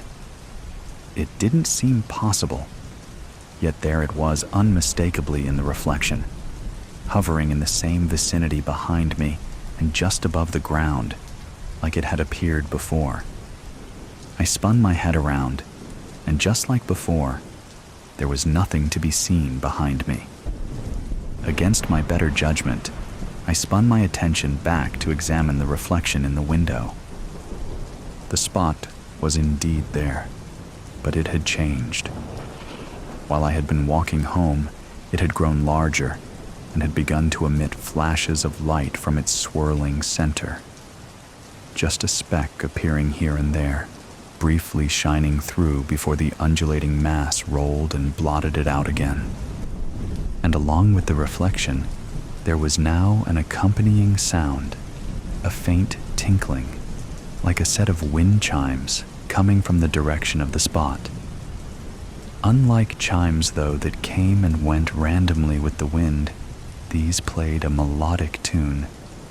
Their cadence captured my attention, the rhythm lulling me into a trance. I listened, and I stared. For how long, I couldn't say. With some effort, I pulled my gaze away from the window and the spot, focusing down on my now clenched hands. The chimes cut off cleanly as the spot slipped from my peripheral vision. Fear replaced my confusion. I quickly unlocked the door and hurried inside, my heart pounding out a trip hammer beat. I needed to get to my apartment, but avoid anything reflective along the way. The elevator was out of the question, so I kept my head down and headed for the stairs. The stairway provided temporary safety, with its dingy, concrete steps and unadorned walls. My apartment was on the 3rd floor. As I climbed, I began to inventory the hazards that still awaited me. Once inside my own door, there lurked a multitude of windows, pictures, and mirrors, both big and small. TVs, appliances, and even my computers, and all had to be avoided. I reached my door without incident and took a few moments to calm my nerves. As I waited, I couldn't help questioning the reality of what I thought had just happened. Was I really cowering outside my own door, in the hallway I had traversed countless times, afraid of seeing some malevolent object in anything reflective? I tried to tell myself that this was foolishness, akin to a kid afraid of the dark for no apparent reason other than it wasn't light. Or was there a better explanation? The shock during the storm. That had to be the cause, I reasoned. Maybe some brain damage, not much, but enough to make me see spots and floating objects that weren't really there, and hear things that weren't there either. Why not? I had not quite, but almost convinced myself that this could all be rationally explained. I still wasn't ready to raise my line of sight above floor level, but I entered the apartment much calmer than I had been only moments before. I thought about the little kid me again, afraid of the dark, and remembered walking through the house turning on all the lights, telling myself that even though I wasn't really afraid, the lights were just a harmless precaution. With that as my mindset, I retrieved a handful of towels and blankets and proceeded through my apartment, covertly covering anything reflective as I went. Collapsing at my desk, having covered my monitors with a sheet, I started theorizing how I could live like this until I could get to a doctor for help. I rationalized, Even if the spot wasn't real, I still had to deal with its effects until I could be assured that it was gone. As I was ticking off tasks needed to stay functional, disable monitor screensavers, figure out how to go out in public, maybe wear a hoodie with the strings pulled tight to minimize my field of view, my phone rang. I reflexively reached for it out of habit and had just enough time to register that it was my mom calling before I saw it again, reflected in the dark glass of my cell phone. It floated higher now, and it was still growing, perhaps balloon-sized now. I could see variation in colors, shades of gray to black, swirling and heaving in rippling folds. The flashes of light had increased their brightness, still appearing briefly in the dark mass before being reconsumed. The chimes returned as well, grabbing my attention so completely that answering my mother's call was beyond my capabilities. I watched and listened, unsure whether sight or sound was the more compelling sensation. As my phone ringing stopped, I heard another sound, low and hidden underneath the chimes. There was nothing melodic about this new sound, and it struck a fresh fear into my mind. It resonated wet and heavy, like some ancient Lovecraftian god of old dragging itself from dark, mysterious depths. As I listened, the chimes clashed with the new noise in a strange auditory battle for supremacy. As I watched, the spot slowly grew. I could see it changing in the reflection, but knew it was occurring behind me, and at the same time, knew that there would be nothing there to see if I had been able to turn and look. Rigid with fear, I couldn't look away, helpless to alter my situation. As I sat incapacitated, a fresh horror arose. Like soft tendrils at first, I sensed what felt like a pair of many-fingered hands creep over my shoulders and down my chest. Their caress was almost sensual as they moved down to me waist, where the sensation changed to a grip. There was no real strength in the ghostly hands, but the feeling was inexplicably drawing me backward, back to where the spot awaited. Sensual became coaxing, coaxing turned to seductive, then finally approached insistence. Unable to resist, I tried rolling myself backward as I sat in the desk chair. The chair casters did not turn smoothly against the carpet, or I might have succeeded in my retreat to God. Only knows what fate the spot had planned for me. As I flexed my legs to overcome the drag of the carpet, my loving yet meddlesome mother came to my rescue. I hadn't answered her previous call, and she hadn't left a message. Her routine in such situations was to wait 10 minutes and call again, using the time to compose an appropriately thoughtful, yet guilt-inducing message to leave. The phone chirped loudly in my hand, enough to startle me and cause me to drop it. Luck being on my side for once in my life, it landed screen down. I pulled a slew of papers, coasters, and even a dirty plate off my desk, whatever was within reach, to cover it. The onslaught had ceased in a flash. I spent the rest of that night living like a blind man. I tied a shirt around my head for a blindfold and wore it constantly, not trusting myself to just keep my eyes closed. Somehow, with face recognition and Siri's help, I managed to call and check the hours for the urgent care facility a few blocks away, my plan being to arrive as the doors opened in the morning. After inexplicably getting a few hours sleep, mostly from exhaustion, and having neither eaten nor showered since the previous morning, I found myself contemplating just how best to navigate walking the 6 blocks to the doctor. I couldn't very well walk down the street blindfolded, so I had employed my hoodie idea. With the opening pulled down to just an unnerving few square inches, I ventured out. Other than sideswiping a garbage can and nearly colliding with a couple of emerging coffee shop patrons, my tunnel vision trek was proceeding without any serious issues until I needed to cross the main road. So far, I had only encountered side street intersections with little to no traffic at this hour, but the medical facility was on the opposite side of the 4-lane. As I waited at the light, head down and listening for the chirping noise that told me it was safe to cross, I reassuringly told myself that I was going to make it, that the doctor would scan my head, prescribe a pill, or send me to some specialist who would know exactly how to cure what ailed me. Having made it this far unscathed, I was feeling just a sliver of optimism as the chirp came and I stepped into the street. I may have been distracted, or it may have made no difference. I heard a motor racing, just a bit, to my right. Nothing particularly menacing, but enough to draw my attention. Just like answering the phone, I instinctively looked up ever so slightly to assure myself that I wasn't about to be run over, and there it was. A spotlessly clean storefront window, advertising the coming fall fashions.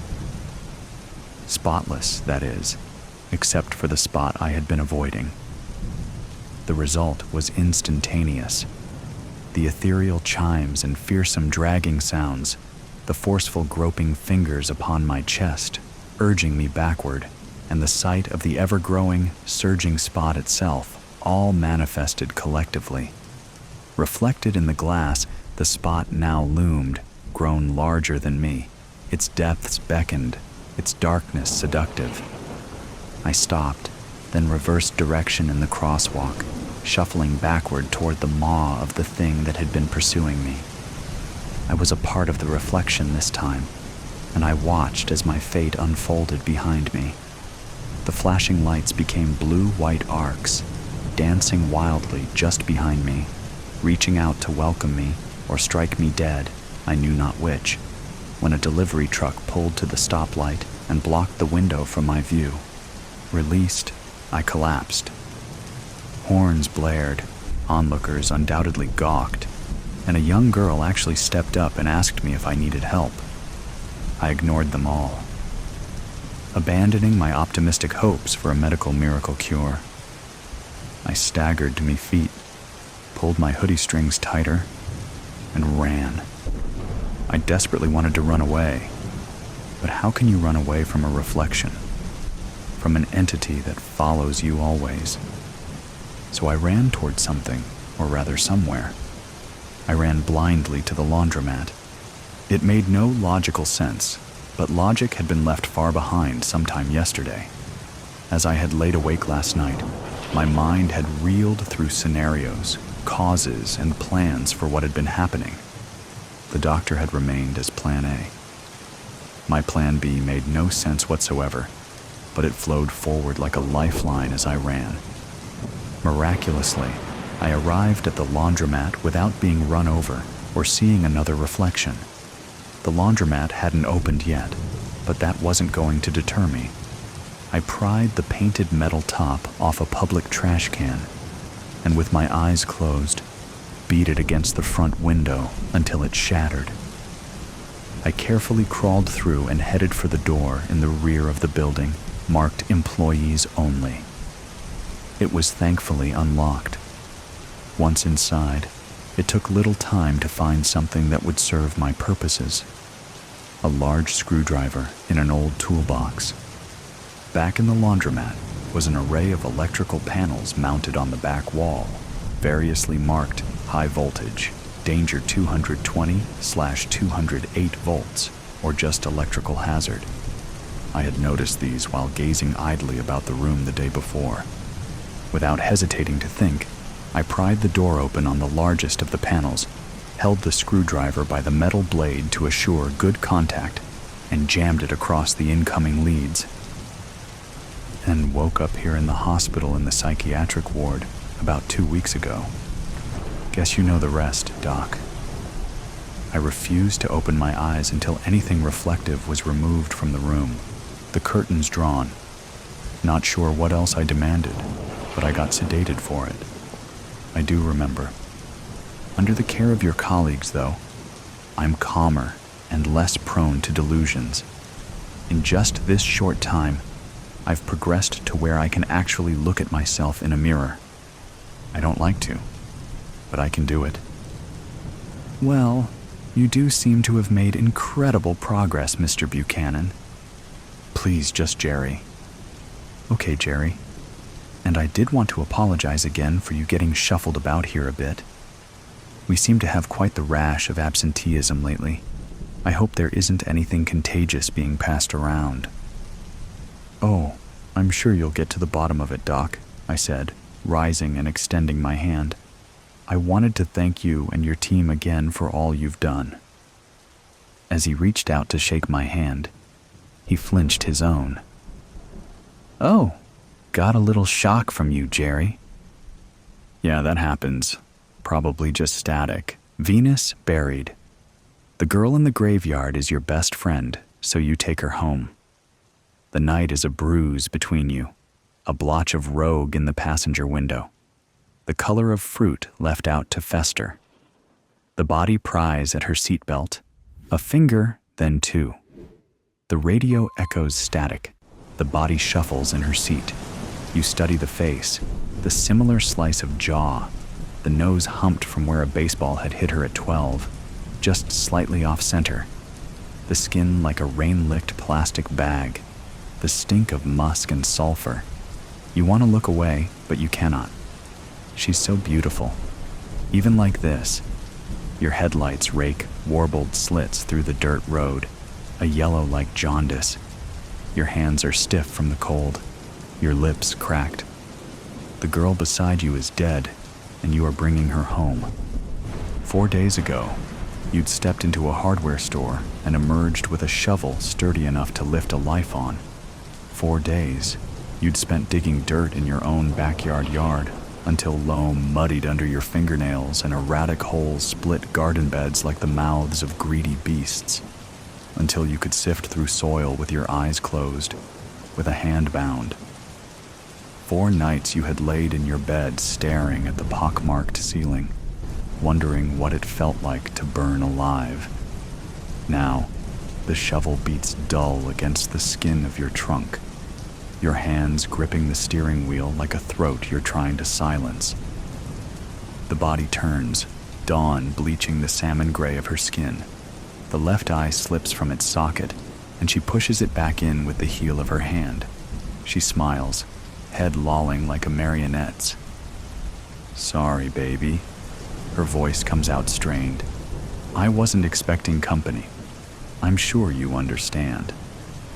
In a sickle of citrus moonlight, Adeline Marcus smiles up at you with shell-pale gums.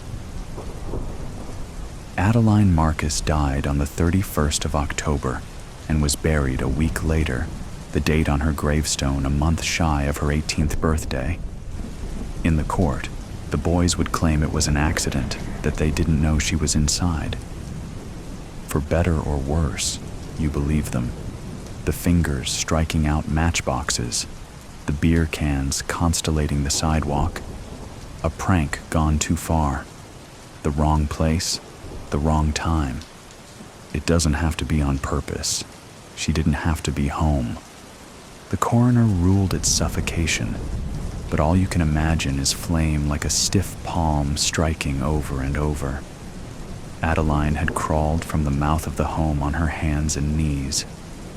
She was dead by the time she reached the pavement, her Sunday dress singed up to her knees.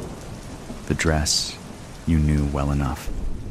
Either way, the boys were left with 25 to life, and the Marcuses were left with a dead daughter, a ring of ash like chalk on the pavement. You were left with a misplaced guilt like hunger, a guilt like an Ouroboros, choking on the tail, swallowing the head, eating yourself alive and being unable to stop, even as it consumes you. Because this wasn't the sort of thing that happened to good people.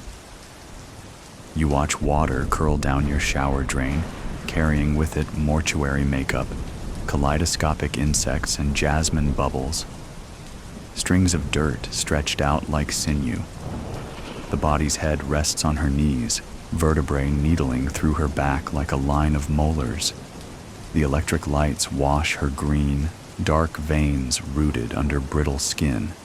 She turns her face to the shower head and picks at the powdery sediment under her fingernails. The shower floor is a mess of grit, and you think of a child scooping up the sand. You turn the heat up until it scalds and scrub mildew from the base of the shower door.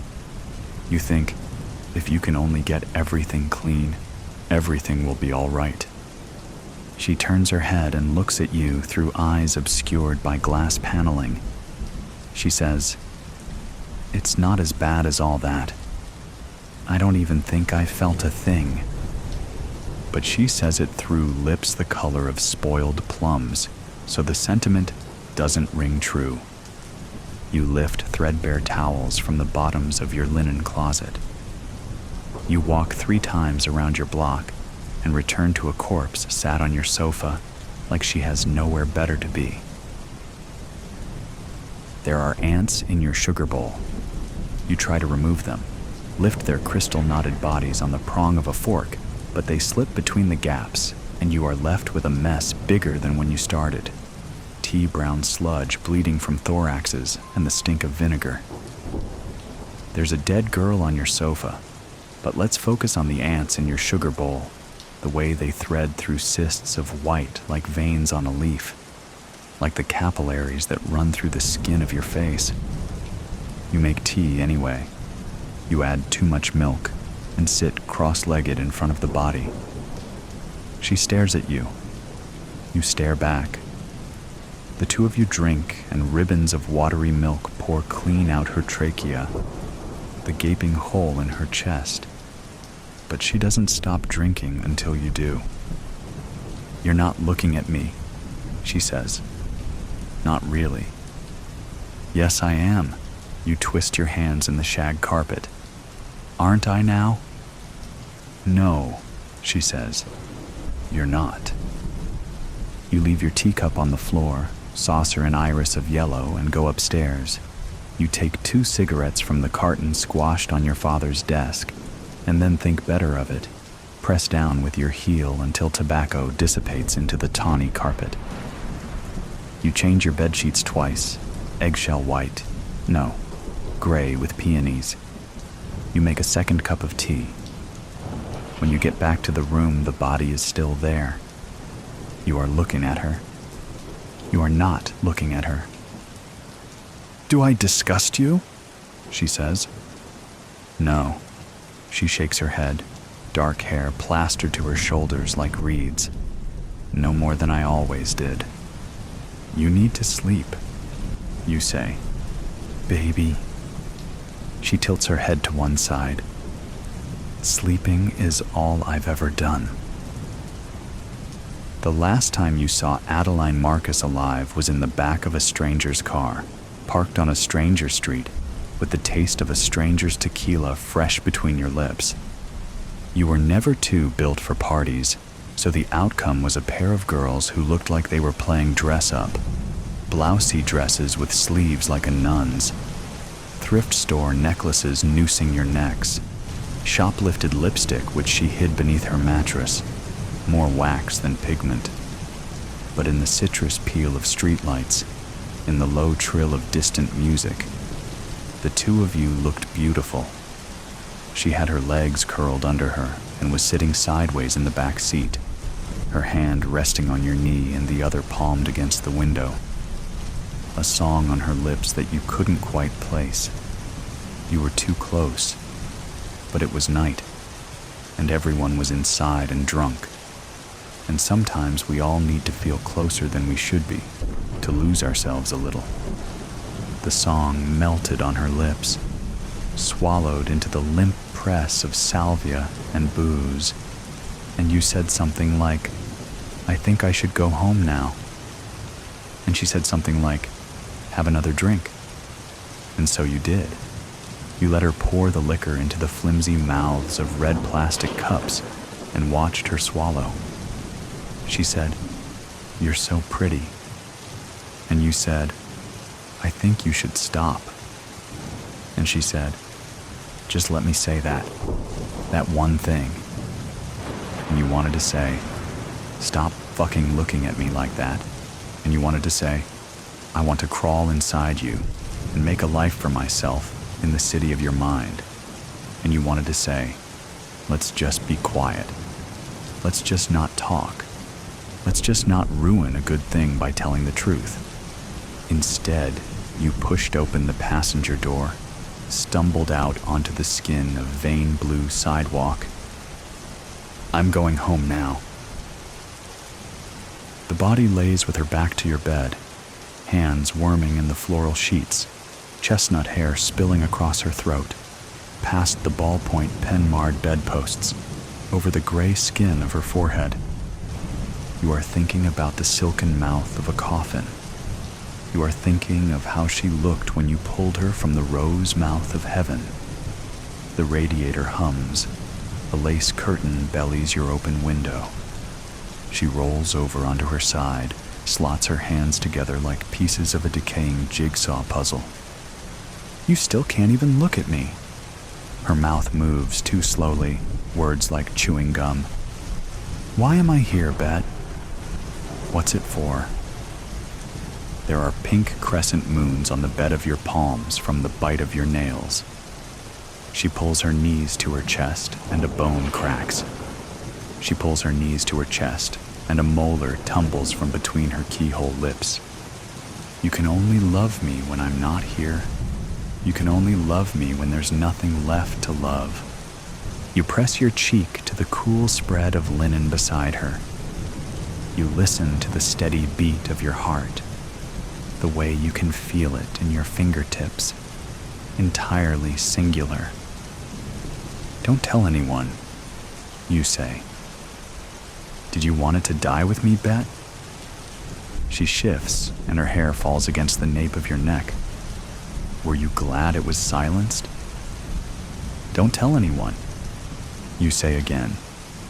She sighs, lays herself back down so you're face to face.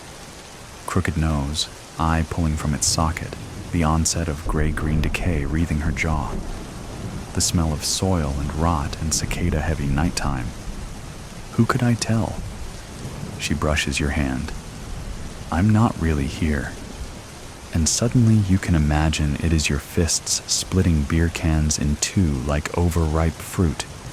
It is your fingers on the matchbox, your fingers striking out. But you both know the house would still be on fire, and you both know you'd leave alone. You take her hand. You put your face in the crook of her neck and beg forgiveness from a ghost. Bob Barker and the price of cookies. If Bob Barker was dead, he apparently was making the most of it. Bev checked the date on the magazine, guessing this bundle of BLTNs had gathered dust on some post office loading dock until some chuckleheaded awoke from their civil service coma. November 2024. She angrily brushed the white hair from her eyes as the early November winds buffeted the mailbox bank, then located the mailing label that cheapened the high-tone, heavy matte cover. Bev's old stylist had been a pretentious little bee with a stack of thick, chic, hoity town and countries in the waiting area, hoping to attract a classier clientele to her shitty little dump of a shop next to the campus Domino's that smelled perpetually of pepperoni and perms. Upshot was, somebody was going to have to get their hot goss at the Gas End Gulp or the Great Clips like a normal peon this month. Thanks. Beverly L. Tryon, 107 Oakline Drive, Millington, Illinois. Bev blinked and re-examined the other two cover boys. She was pretty sure Jimmy Buffett had sailed off into the sunset not too far back. Her hairball X would have held a 3-day wake for the man if he hadn't already cracked his parrot head 3 Februaries back on his way from the VFW to the Moose after the last of the vets cut him off. The Legion already had turned off the spigot, and Lend canned the VA shrink halfway into intake, opting instead for his former wife's counsel to grow a set and just get over yourself. The third didn't ring a bell with Bev. Dimly familiar old black guy who sported at least a 5-pack. and who might have been handsome if, well, you know. Whoever he was jamming out on some unnaturally white beach with the purportedly late Price is Right host and the patron saint of every midlife mess who'd ever dropped the mortgage on a PT Cruiser. By the way, apparently not J.D. Power's top pick for surviving a collision with anything much larger than a pop-top. She read on. Come on down. The Three Bs rock their second anniversary with Rita's and Rhythm in Paradise.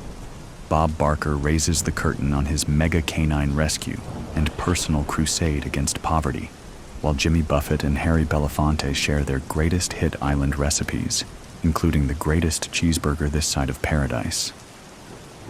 Bev frowned as a dead maple cottonwood cyclone teased her varicose ankles. She didn't care for Bob's new tarnished silver mane, and the alto sax was certainly a new one on her. Buffett wailed on his Martin guitar, part of a treasury of parrot head trivia she'd inherited along with the deed to a charred cube of Cruiser. Belafonte, she now recalled from the piece-of-shit Beetlejuice movie her daughter had dragged her to after the divorce. Only good part of the idiotic, blasphemous thing, though now she recalled that when he wasn't slapping the bongos, Harry was a major troublemaker, one of those. I thought he was dead.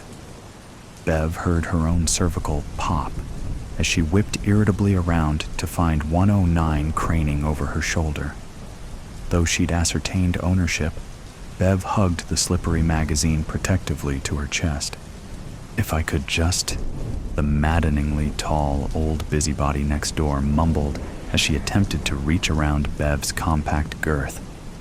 Bev leapt back, and the amazing 6-foot woman scooped an impossible stack of catalogs and political flyers from inside her narrow Ace Hardware box. Bev suspected she was a libtard.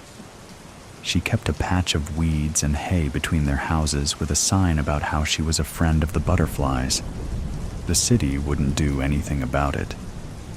Must be some kind of marketing campaign, 109 chirped, extracting her own sleek BLTN from the pile. What do you think that stands for? Probably like AARP, but I got that Saturday. Huh, addressed to me. Weird. Maybe the O people sold my name to a mailing list. Bev's jaw tightened. Her neighbor tapped her ET forefinger on the mailing label. See that in the corner? 1/7. 7 freebies to lure us in, then the sales pitch. God, I thought Belafonte was dead. You know, my mom actually met him during one of Dr. King's marches. I'm freezing my ass off. Later, Bev grunted, scuttling across the street, narrowly averting a Domino's driver who apparently thought 30 minutes or it's free was a personal code rather than a desperate marketing plea. The card floated to the olive shag as she slammed the front door shut against 109 and the others, those who'd wormed into the downtown fringe with their hippie gardens and rainbow flags and black Antifa Lives Matter and socialist blue yard signs as her neighbors cashed in one by one. Steadying herself on the doorframe, Bev bent painfully to scrape the cream-colored card from the filth and fibers. This subscription is a very special gift from Aileen. We hope you'll enjoy our thoughtfully curated articles, Bev snorted, and that truly BLTN enriches your understanding and perhaps even your life. With love, Aileen. Christ, Bev breathed, dropping into the threadbare Thomas recliner Len had neglected to include in the prenup. Aileen. There was a cousin Eileen on Dad's side, and 2 count 'em Ellens. One a little cunt on the Millington High cheer squad who'd made her senior year a nightmare. The other a bigger cunt of a cousin on Len's roster who she hadn't seen since her ex's 40th. Bev studied the 4x6, logo-embossed card. She realized the signature was handwritten. That itself seemed hinky. The magazine had slipped between cushion and arm, and Bev cursed as she worked it free and flipped open the stiff cover.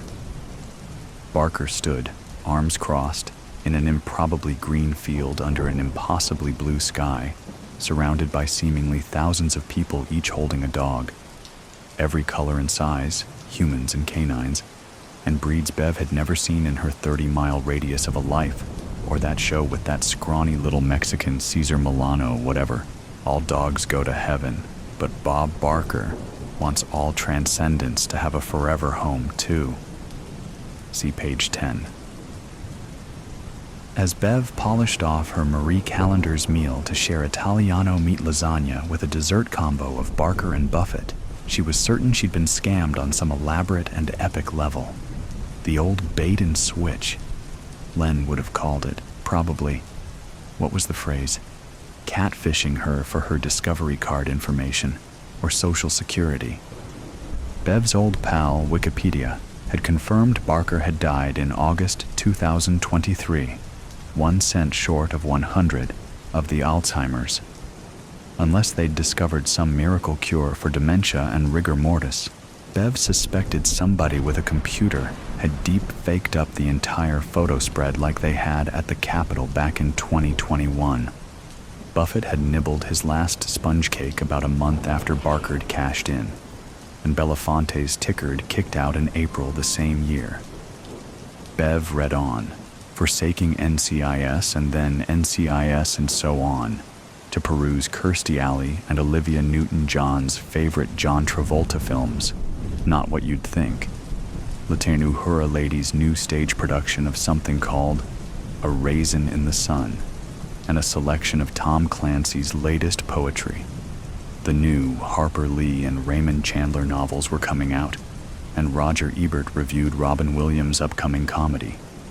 Throughout were more references to transcendence, something called shepherding that appeared to be some kind of Big Brothers, Big Sisters deal for adults, and other weirdo jargon with a Scientology-type vibe. By 10:30, Bev had bypassed the crossword for a last-page nightcap called BLTN Bites. At first, she recognized none of the 8 mugshots lined up along the bottom of the inside back page, and she fumbled her Walgreens cheaters on to see just what this shit was all about. I'd sacrificed my creativity for what I thought were family responsibilities when I actually had surrendered what I loved for family expectations. Now, I sacrifice nothing. Tina H. Shepherding has opened the doors that kept me in darkness as a husband and father. Sergio F. As I help heal tortured and guilty souls, the cries of the camps finally have begun to fade. Gerhard W. I'd tried to treat my wartime nightmares with liquor and marriage, except I was only chasing poison with poison and a toxic relationship.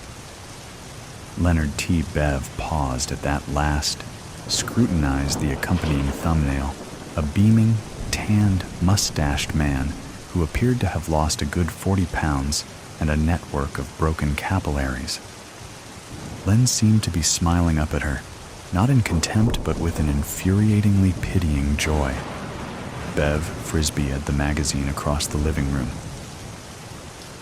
The second edition was in the mailbox Friday, slumming with the Miles Kimball / Harriet Carter catalogs and Subway and Arby's coupons. Doris Day, Grace Kelly, Janet Leigh, and big-boobed Kim Novak adorned the cover this time, sharing a jumbo bucket of popcorn under a theater screen filled with a doughy, inscrutable face. "We too!" the blood-red headline screamed. Hitchcock's blondes talk Weinstein, micro and macro aggressions, and traps and tips for tomorrow's Hollywood 2BIs. Bev's faintly glaucomic eyes did a full loop as she wondered what in the fuck a 2B was, and she turned from the trio of mailboxes before glancing about the dead, gray block and sneaking a peek inside 109. Beef and cheese and teriyaki chicken, Harry and David and Land's End catalogs, and 109's own copy of BLTN. Bev started toward 108's box, but a chipper voice shattered the frigid November air, and she tasted copper. "We have to quit meeting like this," 109 murmured, with a theatrically arched eyebrow, towering entirely too closely. Oh, it's here. I was hoping. This would have been perfect for Thursday chemo. The WNBA's eldest draft pick looked more Panera's or Whole Foods than Arby's or Subway, pale and knobby and the color of chicken skin. Shoot, I was hoping maybe you'd want mine, Bev lied, waving the glossy magazine. You don't like it? Uzdokas gasped. I find it so affirming. You know everybody in there's dead, right? Everybody, Bev echoed. Sick. I mean, what's the deal? Is this some kind of, what do they call it, cyber scam? They don't have a website, I checked, so not really cyber. And if this is a scam, it's an awful expensive one, don't you think? Did you notice there are no ads, no information about subscribing? How do they pay for this whole production? You know what I think maybe this is about? Second chances, better choices, leaving regrets behind. You know what performance art is, right? I think maybe this is like performance journalism. Bev remembered how good fucking Len looked, considering his past stint as 240 pounds of flame-broiled road chuck. I think you're batshit crazy, she snapped, struggling across the street with her slippery bundle with as much dignity as she could attempt to muster. Back in the cost-efficient, 60-degree comfort of her living room, Bev ripped through the December BLTN, scanning the names and faces of the dead. Cronkite, Winehouse, Plath, Walters, Shakur, Bogart, Cobain, Dr. King, Mr. Spock, the famous dead Kennedys building homes with Eisenhower, Johnson, Nixon, and a lanky and badly styled goateed fellow who, if Mrs. Werschnig's fifth-grade history served her, had taken one in the balcony 40 and some odd more ago. This time, Bev snatched the card mid-flight, a gift from Aileen, just between us. Aileen. The tone was indefinable, the silence that followed arctic. Bev stumbled backward against the recliner's arm. Nat, do you know any Aileen? Wasn't there an aunt on your dad's side? You never listened. Bev's daughter sounded a decade older, though it had been a little less than 3 years since they'd last exchanged a spoken word. What? You never listened. You couldn't hear anything through your anger and hate. You wouldn't hear anything. God Natalie's voice broke into harsh, strained sobs. The hell are you babbling about? Bev snapped even as her fingers trembled around the smartphone. Of course, it was us too. We wouldn't hear it. Him. Her. Oh, fuck. We thought we were the victims. We were the ones in pain. But you. Fucking you. Bev was now holding the phone in both hands, perched on the Thomas's arm as if suspended over infinite space. I'm not sitting here while you fucking cuss me out. You called me, Nat shrieked, gasping and now laughing murderously. After all this time, you called me to remind me what a poisonous, soulless, hateful old cunt you are. Well, her daughter panted. Well, I guess better late than never. Right? Right? The phone slipped from Bev's arthritic fingers as she fell back into the cushion, veined legs kicking, folded and trapped on her back like a tortoise wearing its carapace beneath the skin. Nat's unearthly rage and madness crackled somewhere in the deep green pile below, a blaze her mother was powerless to extinguish. Just between us. Before the evil took hold of him, it was their little joke. One more thumbprint cookie, an extra slice of Kroger cake or Baker's Square French silk before Mom scooped him up for supper. A reminiscence or chuckle her woke daughter would never have tolerated. We'll keep this our little secret, just between us. When Aiden finally confided in Grandma, he turned it against her, and she wasn't going to be extorted by a spoiled, sick 13-year-old. After it all began, after Aiden began spewing insanity, his vile inner thoughts and whinings, after the wheedling and fits and the pervert libtard shrink, and the constant trips to Chicago, and the financial realizations that threatened Paula's college, and the public displays and declarations, and finally the family's exile from holidays and even communications. The cookies and cake and the secrets had halted. When Bev herself banned the boy from her home, spitting his adopted pronouns back in his face, he'd called blubbering from one of his freak friends' phones to keep her from immediately ghosting him. He was alone. Dad would no longer speak to him. Mom had told him he was a selfish brat who'd made them outcasts. Aunt Nina told Mom, on speaker no less, that she couldn't have the girls exposed to such depravity, and the church in which Nat, Paula, and Aiden all had been christened had written to revoke God's blessing on the deity's behalf. Grandma, just between us, I kind of feel more and more like just killing myself. Bev also had received a Dear John, Luke, Matthew, Mark from the Second Millington Church of Jesus, though not from quite so far up the chain and merely punching her ticket to Tuesday night prayer and gossip and the coveted holiday potluck chairmanship. It had been months since Nat had so much as dropped her a check-in text, and the atmosphere at the Catholics' Thursday public bingo had dropped 20 or 30 degrees since Aiden's, parentally, unauthorized interview on the local AM morning show. Well, Bev had reflected, calmly, tonelessly, better late than never. Oh, of course, she couldn't blame herself. Like the literal drama queen Aiden had become demanding his true self, he didn't have, nor, as Bev had quipped, any longer had the stones to face the humiliation he'd brought down on his family, on his grandma. She had nothing to torture herself over. That was on the man with the swastika and Jesus tattoos who'd unloaded 7 slugs into the creature who was once her little guy in a Peoria LGBTQ health center lot to the tune of Genesis 1:27.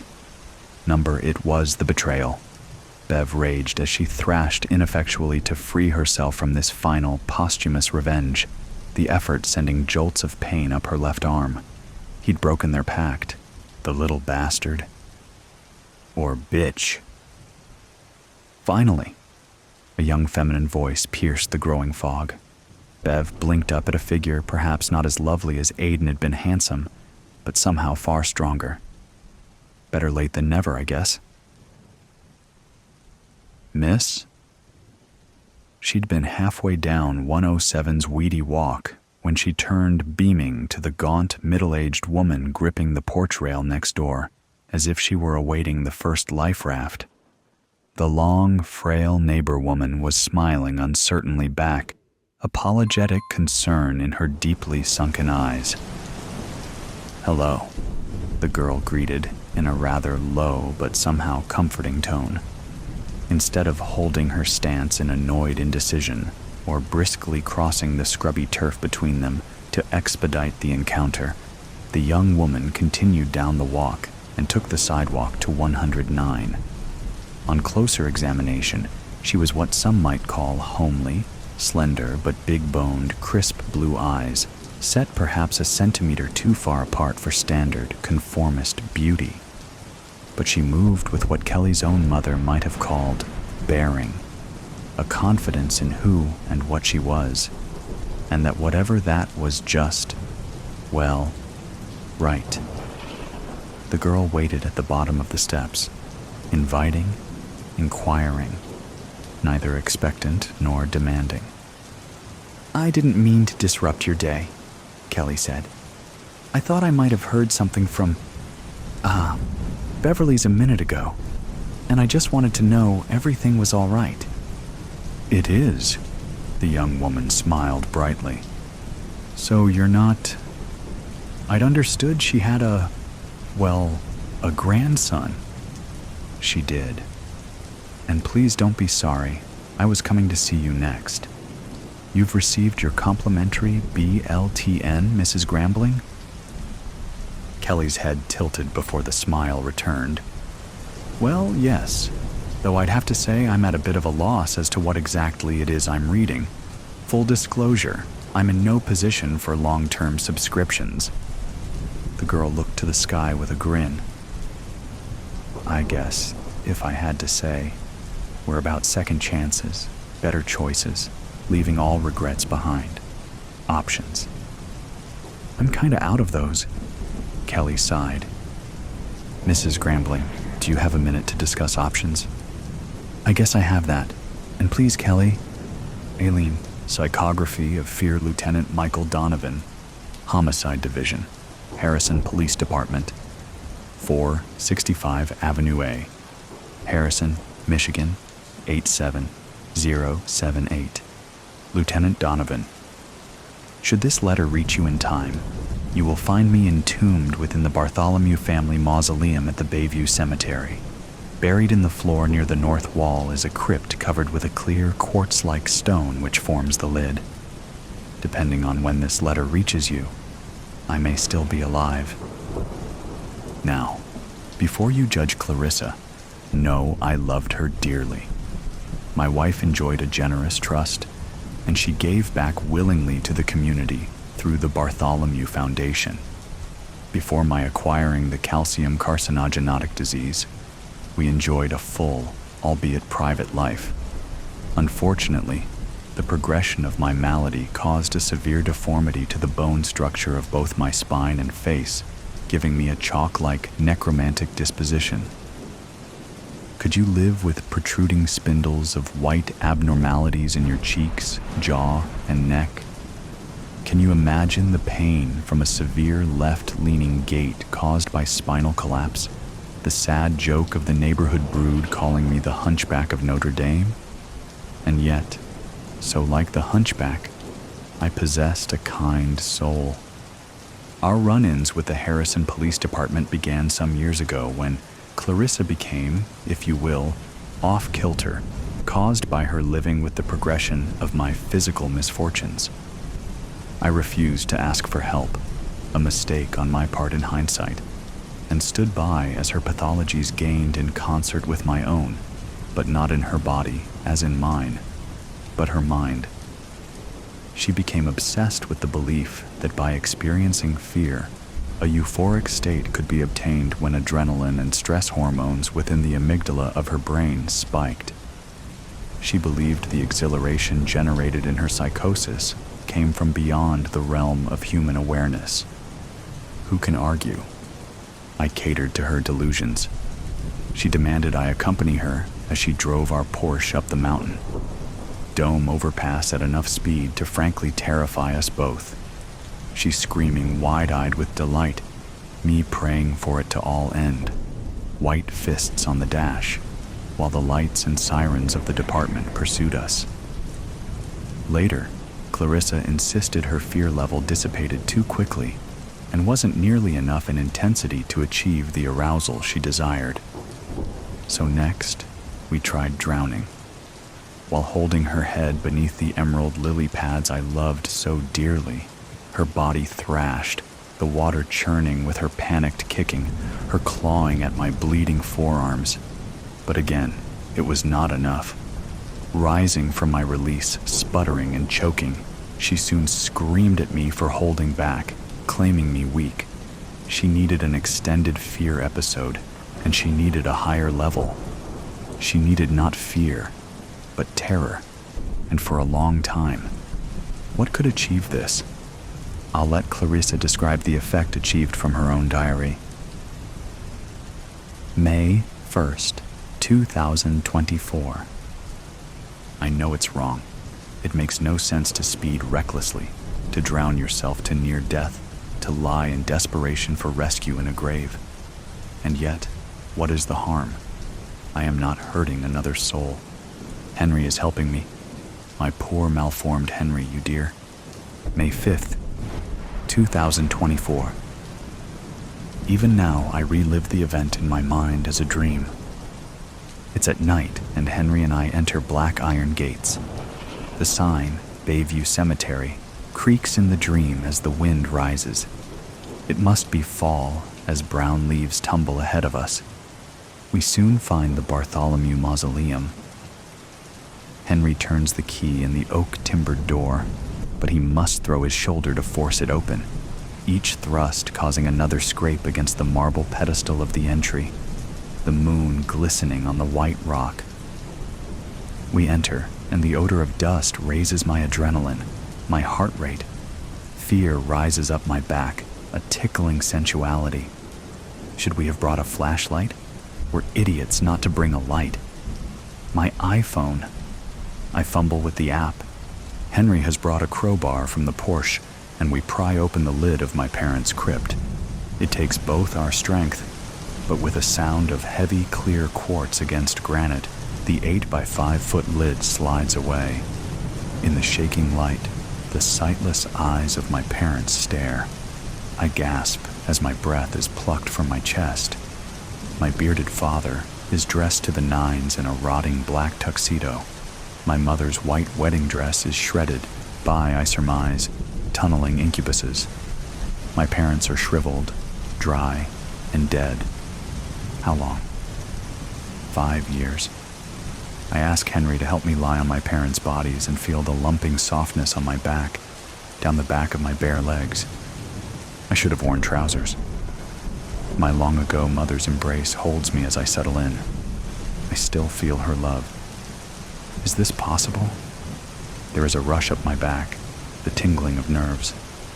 Slide the lid closed, Henry, I say, peering up at him. Take my iPhone, please. Are you sure? He asks. Number, give it back. He smiles and hands down the phone, slides the lid closed, and leaves. Pitch black arrives when the mausoleum door echoes closed. No more Henry. I am now immersed in the intimacy of death. My hands push up on the slick quartz lid inches from my face. Turning on the iPhone, I strain to look and see the phone is nearly out of power. There are no service bars. Setting the phone on my chest, the light goes out. A guttural hack from my throat. Retapping the phone gets the screen light to come back on. The quartz lid of the casket on my fingers is cool, smooth, and unyielding. Pushing with all my strength, I try to raise it, slide it. It does not yield. I cannot move my head more than a few inches. I try to turn my body to get more comfortable, but can't. I lift my foot, and it hits the bottom of the lid with just inches to spare. I know cortisol and adrenaline are being released into my body because my chest is pounding, and I can't hold a thought. I am grabbing the pieces of my mind as if each thought is a stray cat, uncontrollable and desperately yowling. My mouth quivers with a bitter, foreign, metallic taste permeating the back of my throat. I know a fight-or-flight response is triggering panic. I'm hyperventilating, breathing gutturally, panicking, and almost out of my mind in terror. The breaking point comes when a slither crosses my bare ankle. This is not an insect. It has weight. It is slick, moist, and warm. Where is Henry? Please God, where is he? I take deep breaths. This works to calm me and then doesn't. My heart beats in pain, a heart attack. 30. You're too young. You're too young. Hold on a little longer. But I don't get a grip, and I can't move. The movement beneath me rustles. It slithers. My God, what the hell is it? My parents are grabbing me with their bony fingers, and I can't take it anymore. Where's Henry? Henry? I call. I scream. Henry! I'm ready, Henry! For God's sake, slide open the lid. My phone goes out, and in the black of my mind, I try to die to end this. I reach for the phone by my side, and my fingers slide into the sticky torso of my father's corpse. I strangely remember his chicken pot pie with the crust. My heart is trying to break out of my chest, and I'm dying from lack of air. Beneath me, my mother whispers. She says, "Go, go, go. You can go. You are at a place outside of your body, your mind, your very essence. Join us." Finally, it stops. The anxiety and fear just stop, and I am in space, and I can see thousands, No, millions of stars, and I am at rest. Is this death? Am I dead? No, I am not dead. I am at peace. I found it. I want to stay. The lid of the crypt scrapes against the granite once again. And there is Henry. He has a flashlight. You can read from my wife's diary entry, Lieutenant. Clarissa achieved an abnormal state of mind, chasing her terror as a need. After returning home, she told me the level of physical horror, the white blindness in her eyes, the searing intensity of impending death, the unknown of it ripping through her brain, wasn't enough. We talked late into the night. Let me give you the conversation as I remember it. I could go higher, she said. A journey in the mind such as this requires a companion, like a friend sharing a trip through the infernal of hell. Always better to have company. What do you mean? I asked. She explained she needed someone to join her in the crypt, to be bured in the crypt with no assurance of being saved. She needed to see and feel the companion's fear of the dark, his thrusting terror trying to open the unmovable lid after finding himself in the pungency of the grave. She had to know his fingers would discover a decaying flesh while probing beneath him. He needed to discover he was lying on a corpse that moves, that reaches, embraces. Only then would his body clamp down. Only then would his frightened gasps fill his lungs with the smell of death. Only then would he experience the agony of knowing he was dying.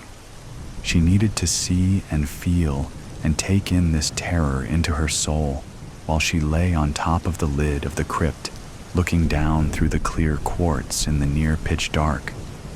His terror observed. Only then could she find nirvana, find peace. I poured my wife a glass of sherry. Where will we find such a man? I asked. Who would come willingly? No, not willingly, she said. We have broken no laws, no serious laws, I said. Even joining with your dead parents in their final place is not. In our own family mausoleum, she said. Exactly, in your family's own mausoleum. Is not a crime, she said, gesturing with her finger for me to drink up. Number not a crime, I said. What about you? She asked. Do you think you could reach the level of the horror I'm seeking while I wait for you? While I watch you from above? I slugged some sherry. Well, Do you love me? Of course, I said. Clarissa tilted her head ever so slightly.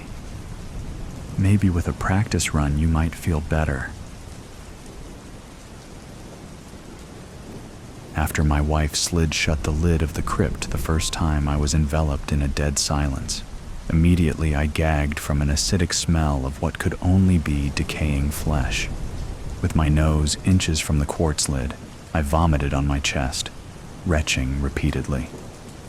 Lying in the black, sweating from nausea, I lost all sense of time. A minute could just as easily be an hour. The bodies beneath me shifted. I couldn't stop imagining there were rats crawling somewhere beneath me. The sides and floor of the grave had certainly rotted away, permitting the entry of any sort of burrowing creature. Clarissa would not permit a phone or flashlight. It hit me. Will she let me out? The inside of my head, my brain, started to freeze, to lock up. I couldn't remember my name or where I was. Like a tongue slurping the inside of my mouth, I searched for my memory. Where am I? And what's moving across my leg? I welcomed losing my mind, to be honest. I lay there in the dark, wanted to lose it faster. When Clarissa let me out, she was breathless and sweating. I felt embarrassed to see her so fevered, like I was a voyeur in her own fantasy, not mine to share. I looked away, ashamed. But there on the stoned lid of the crypt, a concupiscence of lust drove the two of us together, like the spike in a steel rail. Frankly, this was a sexuality so powerful, we became the closest we'd ever been. But there was no tenderness, only something primeval. When raised to the level of horror, an utmost horror, the kind where you feel your mind slip, when the awareness of who you are is sliding coldly down your throat, when you're gagging to hang on, I discovered joining another human being can be intoxicating beyond measure. The violence of the taking didn't matter. I was deformed now in body and spirit. We eventually settled on twice a week for our sessions, and this seemed sufficient to fulfill her maleficence, her craving. I admit to being trapped in the game, relishing the union, but we didn't talk anymore, living in silence between us. After some months of us living this game, you can imagine what I was thinking when I read her latest diary entry. October 31st, 2024. Henry is a true dear. How many husbands would go to the lengths he has to please his wife? But bless his heart, the deformities he is acquiring are more than one woman can stand. The other night he lay in bed next to me, thinking, I am sure, I was asleep, while he picked and pried out the bones protruding from his face. What loving wife would put up with this for long? But dare say I would. I love him.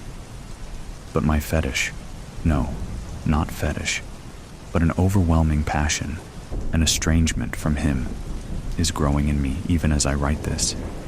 It seems all my power of will is lost to some foreign beast I have come to love more than my husband. This presence serves up in front of me a banquet full of the addictions of horror. This is Henry's horror also, in addition to my own, but I can't stop gorging from the table, seeing Henry squirm beneath me while I decide to let him out or not, the raw power. Knowing he is experiencing his horror is too great a desire. It calls me, and I am helpless in its summons. Spoken words seem to gush forth from my mouth, not my own, ordering Henry to the crypt. Yet it's not me. If the arms that slide the lid of the grave are not my own, but some apparition, is it my fault? Can I be blamed? I think not. Number. For me to climb the summit of where this takes me, I must experience not mine, but Henry's ultimate arrival at the state of his horror, and yes, dear diary, his death. And so, Lieutenant, you might think I'm a fool to lay myself as if a sacrifice on a banquet table laid out upon the rancid corpses of my wife's parents. You might think I crave not love, but death, and you'd be right. You see, the processes of my disease have reached a frothing state of sheer agony. The angle of my repose leans so far as to twist my spine, as if from the blooded rags of a scullery maid. My internals have become only carrion for the hounds to gobble. I don't have long. I have a favor to ask. Perhaps the academies of police may offer you a deserved promotion should you solve the murder which I sense is forthcoming. My own. This letter serves as notice for each day when I rise before heading with Clarissa onto our sordid venture, the Bartholomew family mausoleum. I place the envelope containing this letter into my mailbox after the postman has arrived. When I hobble home after being released by my wife without venturing to a more paradisaical destination, I remove the envelope. With this letter in your capable hands, you know I did not return to the estate with Clarissa. I did not remove the envelope, and it was taken by the postman to reach you. If so, I have achieved my desire to trade pain for peace. I loved Clarissa. She was my dear wife, and I think you could say I have gone above and beyond to please her. But Clarissa, my dear wife, should not forgo the penalty of murder. She should pay the price. So go. Go now. You may find me alive. If not, serve out to Clarissa her just due. Godspeed, Henry Wickens. A growing hunger. I don't remember how I died, but I remember the gnawing cold. A cold deeper than my bones that cut right into my soul.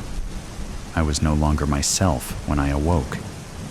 I was only a husk of a man, something else entirely. The fire roared in the hearth.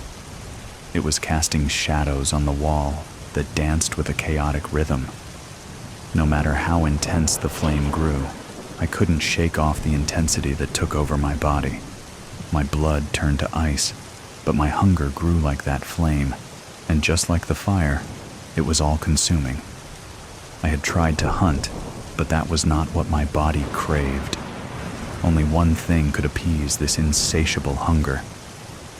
I sharpened my knife, the steel grazing over the fine points over and over. The sound grated into my ear. I needed to eat, and I needed to eat soon. I wasn't sure how long I was going to last. I pulled myself from the fire, clutching my knife and my lifeline, and put on my coat and boots.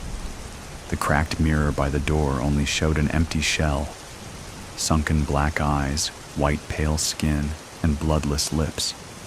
I pushed the cabin door open and sank into the blanket of snow that lined the forest. The world had withered in my isolation. The never-ending storm raged relentlessly outside. The eerie silence was only disrupted by the crunch of my boots. The trees had frozen in place, their bony branches reaching up to the gray abyss above. It would be a miracle if my traps had caught anything today. They hadn't for the last 3 days, and I could tell I was running out of time before I left this cabin and sought something more. My lips salivated at the thought of flesh, warm and soft, sinking into my teeth. I shook away the thought and rushed towards the first trap. Nothing. The second. Nothing. The third. Nothing. Then, a voice rattled in the distance. No, not in the distance, near my cabin. It was quiet at first, but then the sound echoed through the skeleton trees. "Hello, anyone? I need help." My heart pounded. If I go back, would that be it? I hesitated. I could resist. It was my mortality that I clung to with the kind of hope a small child clings to his dreams. I turned back to the traps to check the final one. The man called for help again, banging on the closed cabin door. That forbidden thought arose. I tried to pull myself away, but I could only imagine myself sinking my teeth into his soft flesh, warming my body with his sweet blood. I was starving, more than starving, empty. I looked towards the other traps, knowing it would be pointless to waste any more energy. Against my better judgment, I hurried towards the voice because leaving the man to freeze outside in this world would be no different than murder. I emerged from the tree line to see an outline of a man. The white from the snow blurred his figure, but he was alone and at my door. "Hello," he called again, as he walked over to the lone window on the side of the cabin. That wave of hope raced over me again.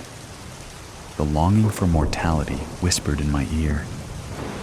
The hunger subsided just for a bit as I found my voice. I had been silent for so long that it came out in a raspy mumble. "Hello." I raised my hand over my head to wave. A rusty and out-of-sync gesture. "Are you okay?" "Oh, thank God. Hello." He pressed his hands together. Was he happy? Scared? How long had I been out of practice in the art of socializing? I was out hunting and must have turned around. I have been out in the cold for some time. Do you have a phone I could use? My rusty muscles awkwardly formed a smile. The phone is out, but I can offer you a bed for the night. I approached him slowly, like prey, slower than I had approached my traps. Where are your hunting buddies? Should I expect them as well? Our party got split up. I am hoping they get out of here before the storm worsens. I pushed past the man, his scent forcing my stomach into a spiral. It would be so easy. I could do it here. One stab into his throat, one moment of indulgence, one mistake. "Are you okay, sir?" The man's eyes met mine. His eyes were so tame, I felt so wild. I forced my hand on the door and opened it.